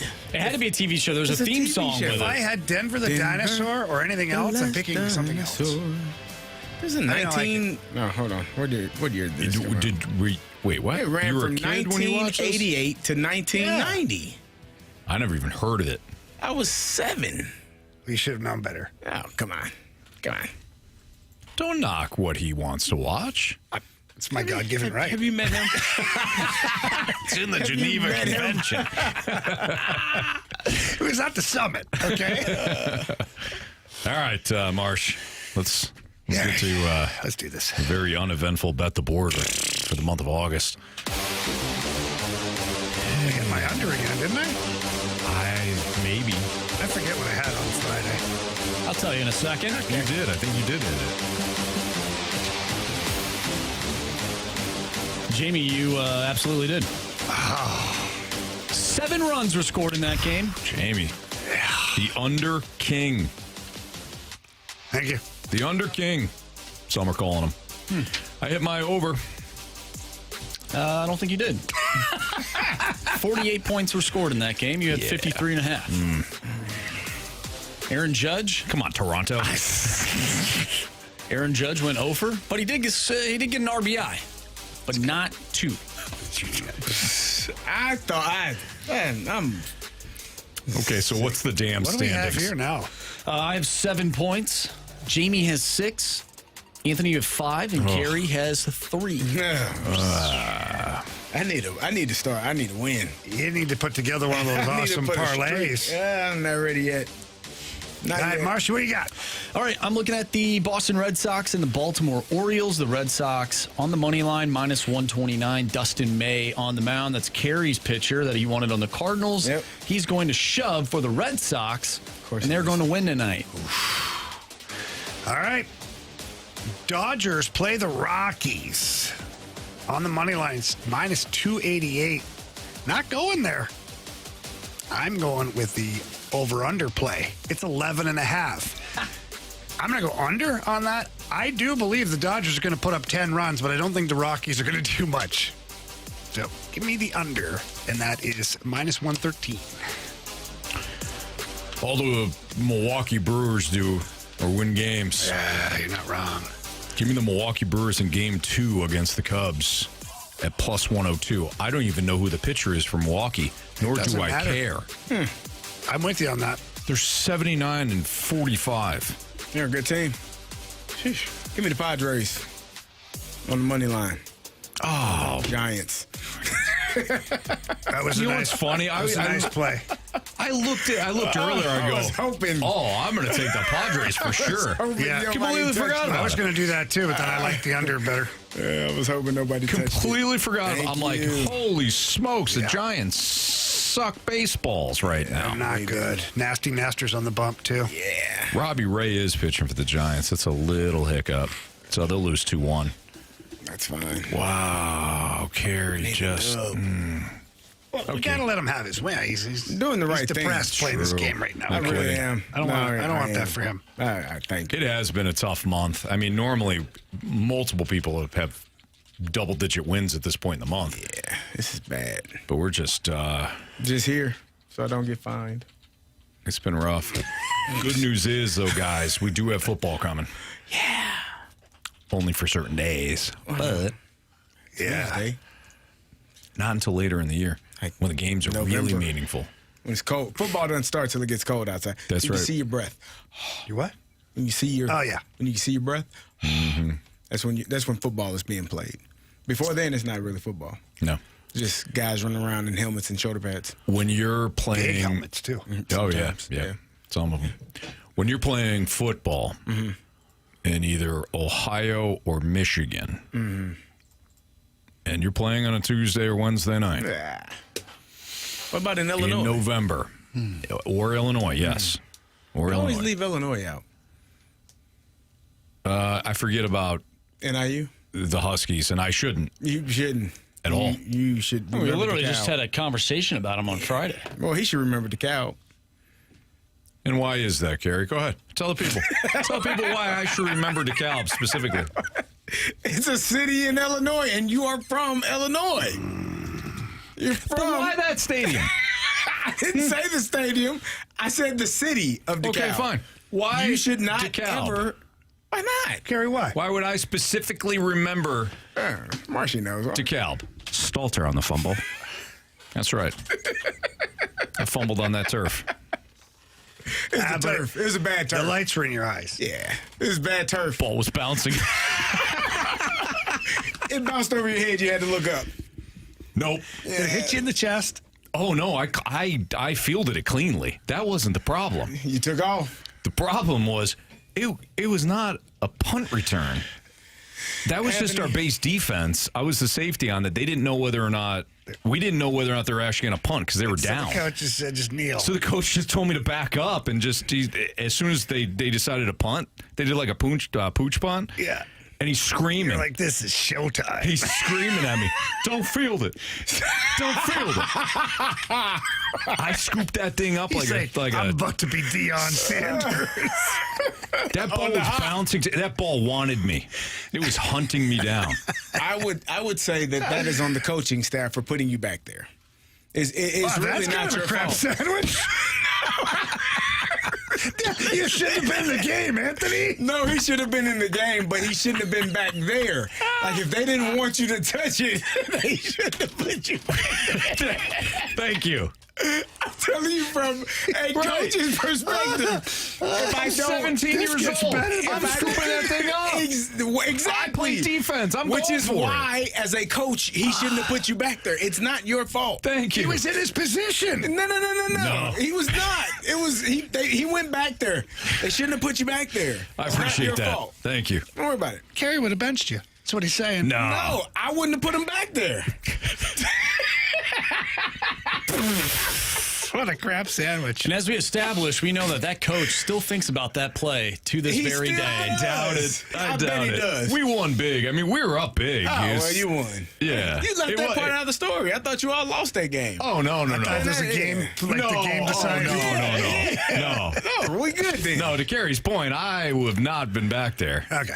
Yeah. No, well, we're up big. We just didn't know if they were punting or not, so he told me to scoot back. Knowing that now, the coach should have just let you try and go with it. Thank you. Here's the problem, okay? Let the kids play, Carey.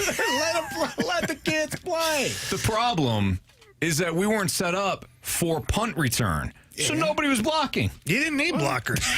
That's what I thought. You're fine. You were going to take that thing back. I scooped that thing up. I looked up. My time. There were, thank you.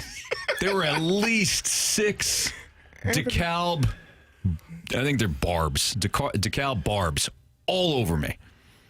Listen. One of them, their helmet, I mean, it was clean. It was a clean punch, Popped too. right out. You know when, like, you hit one clean? Yeah. You know, you hit one on the Make a good barrel. sound. It doesn't, you don't feel it? Yeah.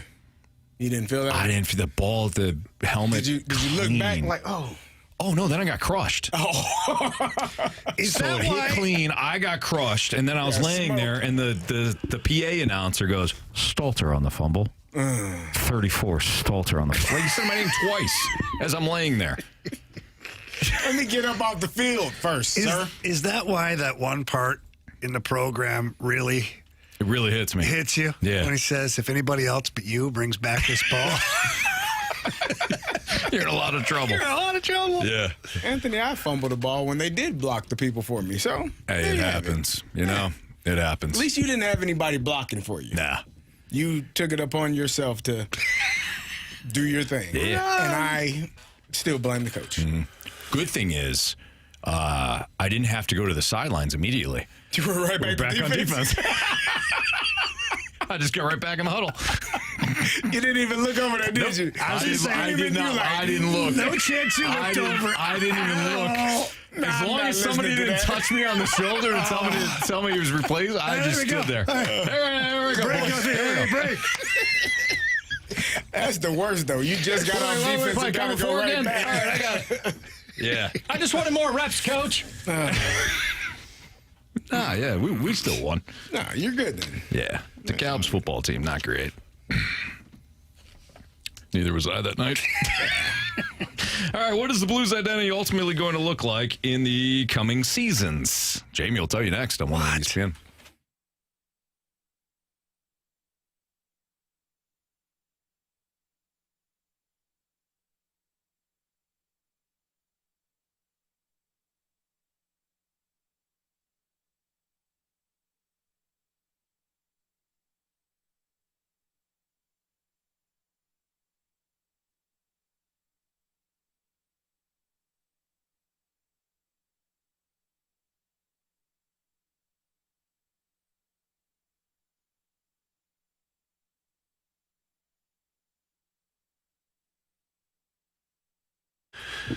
Jamie Rivers here. I want to talk to you about AgVest. AgVest is a company that purchases farmland, helps you purchase farmland, and helps farm owners out. And there are a lot of people who are jumping on board as far as investing in farmland. There are some very powerful people that have done it. Warren Buffett, Bill Gates, Shad Khan, those are some of the big names, but you don't have to have a celebrity name in order to invest in farmland. Here's the reason why they are investing in farmland. There are steady returns, long-term growth, and there's real stability. That's the bottom line. And right now, if you're putting your money into the stock market, you're waking up every day a little bit stressed out. You're not sure where that's going. Take that stress out of your life and call my friends over at AgVest and invest in farmland. And if you're a farmer right now, if you have farmland, AgVest offers services that can help you maximize the value with full-service management from sourcing and diligence to rent and tenant selection. All you got to do, call the AgVest founder, Chris Bronner. His number, 618-520-7022. Again, that's 618-520-7022. Or you can always visit them at agvestadvisors.com. Buy land. They're not making it anymore.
.101 ESPN Sports Center.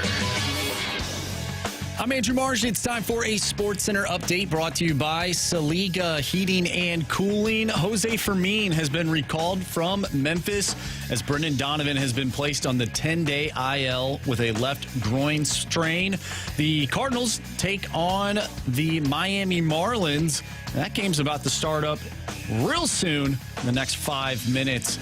Matthew Liberatore on the mound for the Cardinals. If you have missed anything from today's show, make sure you go to 101ESPN.com or check out the free Dobbs Tire and Auto Center's 101 ESPN mobile app. Just head to the podcast page. You'll find all of our shows there, and it's all brought to you by the Schaefer Door Company. I'm Andrew Marsh, and the Sports Center update is brought to you by Saliga Heating and Cooling, a Daikin heating and air conditioning dealer.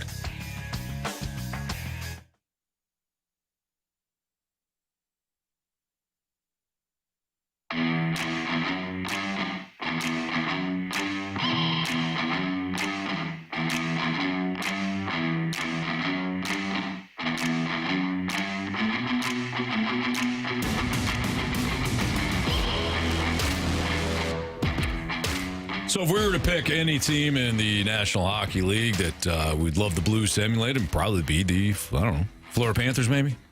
That's a good team. Back-to-back Stanley Cup winners. Pretty good pick, Anthony. I think so. Obviously, we all want the Blues to look like the Panthers. Yeah.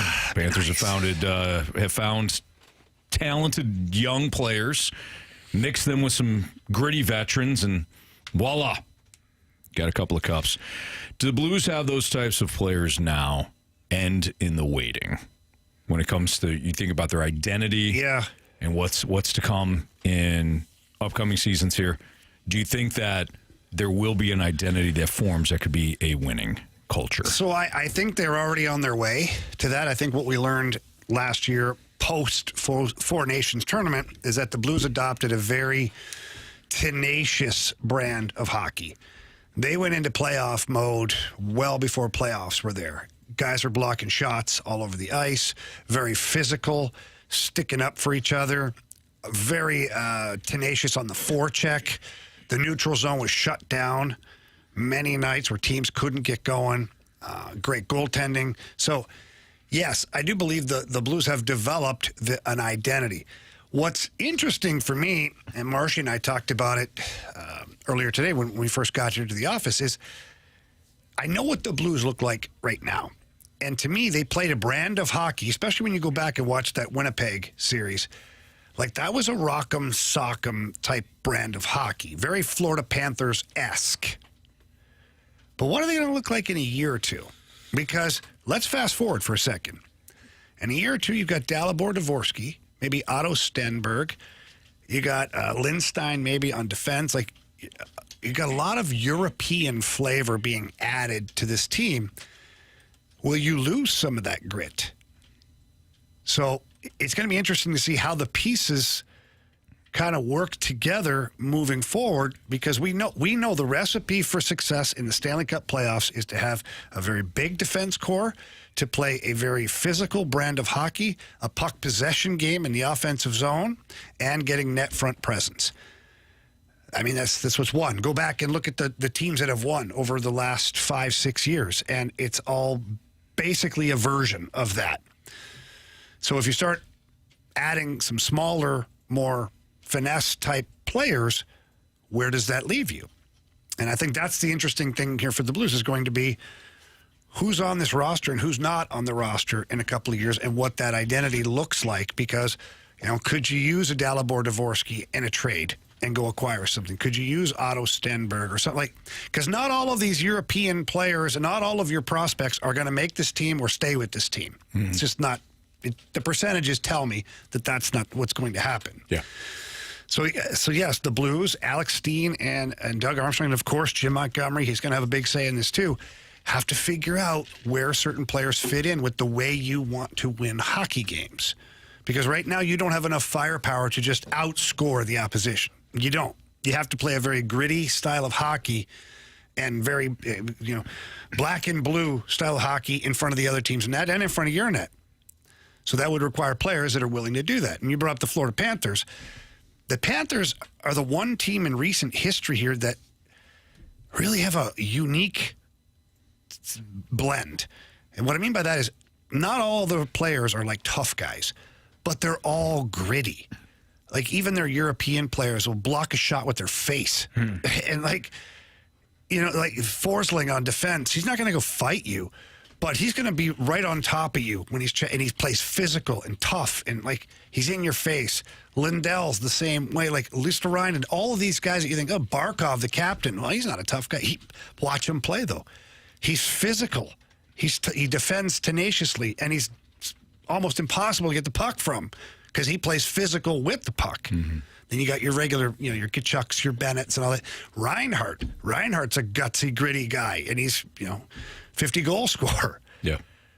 So you got to try and find that if you're the Blues, which that's not easy. That's why the Panthers are the first team in I don't know how long to go to 3 Stanley Cups in a row. You know? I don't know. I think you got to find your. I mean, ultimately, Jamie, you're right. You have to take the personnel first, right? You take whatever you have personnel wise, and then you adapt then you instill that identity, that philosophy. Because Carey, you brought this up before. If you could go back with the last high school team that you coached, you probably would have ran the wing tee. I probably should have, because you had. If I'm gathering you right here, you had understanding you right. You had multiple running backs. Right. And not enough receivers. So, yeah, definitely. Because I think the best coaches, they see what they have. And it's easier, you know, at the pro level, at the college level, because you can recruit to your style.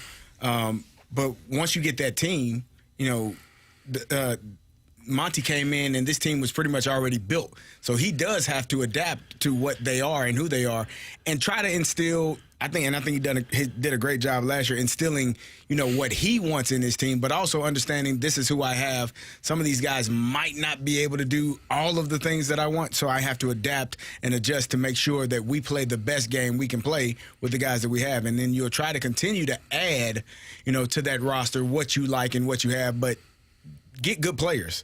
And then you figure out whatever else you got to do. And I think the Blues did a great job last year of playing hard. I do want to see. I know fighting is not as prevalent as it was when you were playing, but I do like guys that don't get bullied around, don't get punked. You know, stand up for their teammates. I don't want Braden Shin to be the enforcer to have to fight last year every single game. You had Tyler Tucker, you had Nathan Walker, Toropchenko. You had a lot of guys who played really physical. Yeah. So I want to see more of that. You know, especially come playoff time, because I think that physical game, you know, playoff time is Winnipeg barely had enough bodies to finish that. Right. It was fun to watch. It's Fastlane on 101 ESPN. Time for Jamie's favorite segment here in the Fastlane. It's what we learned. 3 stars of the day next on 101 ESPN.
If you're looking to sell your home right now, the market is a little bit different than it was a month ago, 2 months ago, 6 months ago.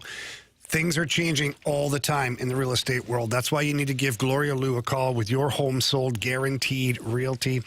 Look, Gloria has been in the business for over 20 years, and she understands, especially here in St. Louis, she understands the St. Louis market. She understands that in different areas of the city, there's going to be different pricing on homes. And the toughest thing is to price your home accordingly to where you sell fast and for the most money. That is where you really need Gloria Lou, because that's what she's going to do. She's going to be able to look at your home, price it to where you're happy, you're making good money, but you're going to sell fast because it's right in the perfect range for people to buy. Gloria also has over 24,000 buyers in waiting, which there's a huge portion of that. They're going to fall into the category of buying your home. So for all that great help from Gloria Lou, give her a call. Tell her Jamie Rivers sent you in. Her number's 314-325-6888. Again, that's 314-325-6888. Or you can always visit GloriaHasTheBuyers.com.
If you missed anything from today's show, you can always download the podcast available at 101ESPN.com or on your Dobbs Tire and Auto Center's 101 ESPN mobile app. All the podcasts brought to you by Schaefer Door Company. Time to find out what everybody learned today, starting off with Carey Davis. I learned that some people think that Jamie is a well-rounded, well-versed man. Thank you, Carey. Absolutely. Taught us about a gratitude. Granjete. I need to Google that. Yeah. Make sure that's right. I didn't know. Next time I go to the ballet, I'll invite you. He's into ballet. Okay? That's nice, yeah. And the ballet quite often. Yeah. Mm-hmm. Yeah. Jamie?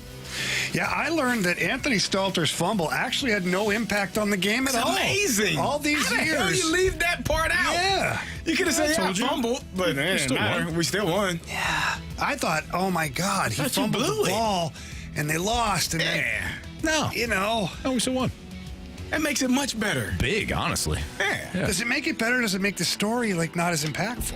Well, I still think him going built up to Well, here's the thing: him going back there with, I'm sure he had Deion Sanders on his brain. Oh, he was ready. There's no doubt about it that he, in that moment, felt very Deion-y and realized that he's like, I play baseball too. I play football. I can be Deion. Yeah, it's his favorite player of all time. Plus, I was a big Michigan fan, so Charles Woodson was big at that time as well. Yeah. The problem is those guys were football players. They were football players. They were football players, yeah.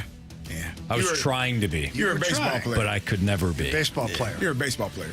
But in quotations, I'll put nonetheless, I find the story now, I don't know if it has as much oomph because it really had no bearing on the game. Like, I want my Anthony Stalter stories to have, like, tragedy? No, you hit a walk-off homer and you won, or you fumbled the ball and your team lost. Like, I want there to be a drastic outcome. Yeah, no. No, not at all. In fact, the water boy was like, well, the only reason why he was in the game because he was a backup. It was actually early in the third quarter, so the starters, we hadn't been pulled yet. Yeah. No, we still won big. I'm happy. I'm sorry. No, I'm happy about I'm happy. it. Good for you.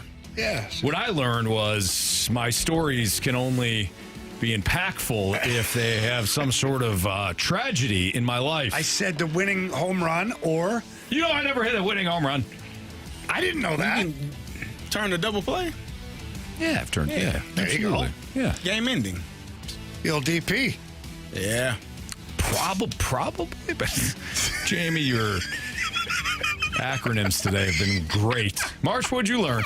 I learned that it's not necessarily frowned upon to bring a machine gun into a Russian bank. That is very intriguing. Like, I wouldn't advise that you do it. I would never. Right. But I guess if you're the Army, because the Army walk around the streets with machine guns, and they will walk up to you out of nowhere and harass you.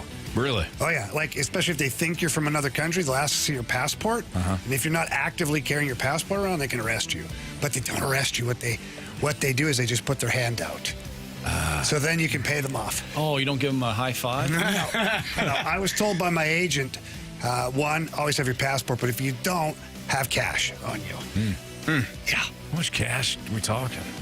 I always did this tricky thing. I'd stick in, like, all of my big money that I had, I put it in my sock, and then I'd carry just a small amount in my pocket. So if anybody did come after me, I'd be like, well, there you go. That's all I got, man. Like, you really going to strip search me? Probably not. Yeah. So, you got to be thinking a little bit ahead all the time. Yeah, I'll be thinking not going there. St. Petersburg is beautiful. Yeah. Yeah, Red St. Petersburg, I'll go there. Red Square is no. St. Pete. Red Square in Moscow is gorgeous too. Okay. Yeah. It wasn't all bad. From the 314, great show today. Hope all your kids have a great school year. Oh, thank you. That's tomorrow. Oh, yeah. That's today for me. Oh, that's today for you. All the champagne hit the ceiling this morning. Buddy. Today for me. Tomorrow. I said today. Nice. Yeah. Have a great day, son. Have a great school year, son. Love you. You're going to be great. I can't wait to hear all about your school day. Looking forward to it. Yeah. I totally agree. It's going to be awesome. You guys ready for the 3 stars? Yes. Always. It's time for the Fast Lane's 3 Stars of the Day. Presented by Circus Sports Illinois. Sports betting the way it should be. Our 3rd star of the day goes out to Big Brain Carey. Oh, Yeah. Talking about acronyms. That's what I referenced before. What you're doing. I'm good at this game. You are. 2nd star of the day goes out to DeKalb. Oh, yeah.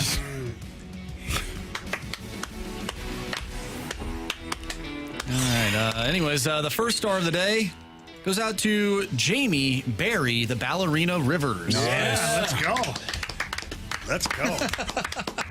Water boy goes killing him. Will forget his backpack on the first day. Oh, he's good. Are you kidding me? Unbelievable. That was his project, wasn't it? It's his project that he left? Yeah. And then he looked at me and goes, You didn't tell me to bring it. I put it on the door. The best, he turned it on you. Yeah, That's immediately. Yeah. Unbelievable. All right. That'll do it for us. Appreciate everybody listening and watching throughout the course of the show today. And we'll be back tomorrow from 2 to 6 here in the Fast Lane. Cardinals had a small rally in the 1st inning that went nowhere. So now we're in the bottom of the 1st, and the Cardinals, or the Marlins, will take their first hacks on Matthew Liberatore, who already gave up a double. Marlins tried to give the Cardinals a second chance. They tried to give me and Mason Wynn a second chance on that one. I got Mason Wynn hitting a home run and for beat the streak.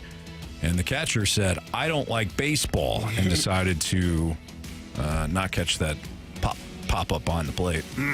But Mason Wynn obliged by just grounding into a double. Or grounding into an out, I mean. Marlins may, in fact, have a big first inning. They got runners at first and third now. Nice play by old Church, though. Look, at least he hit the cutoff man. man. A little faint. Made it seem like he's gonna. What? You're always nitpicking. Perceptive. You call it what you want. I call it what I want. Get a little positive here, huh? He missed the cutoff man the other night. Cost him the base. Aaron Judge got to go to second because he fired it over everybody's head. It's a rookie mistake, and they didn't make the same mistake. That means he's coachable. Thank you. No, not you. Him. For Andrew Marsh. No, you're not. For Carey Davis. And for me, Anthony Stalter. We will see ya.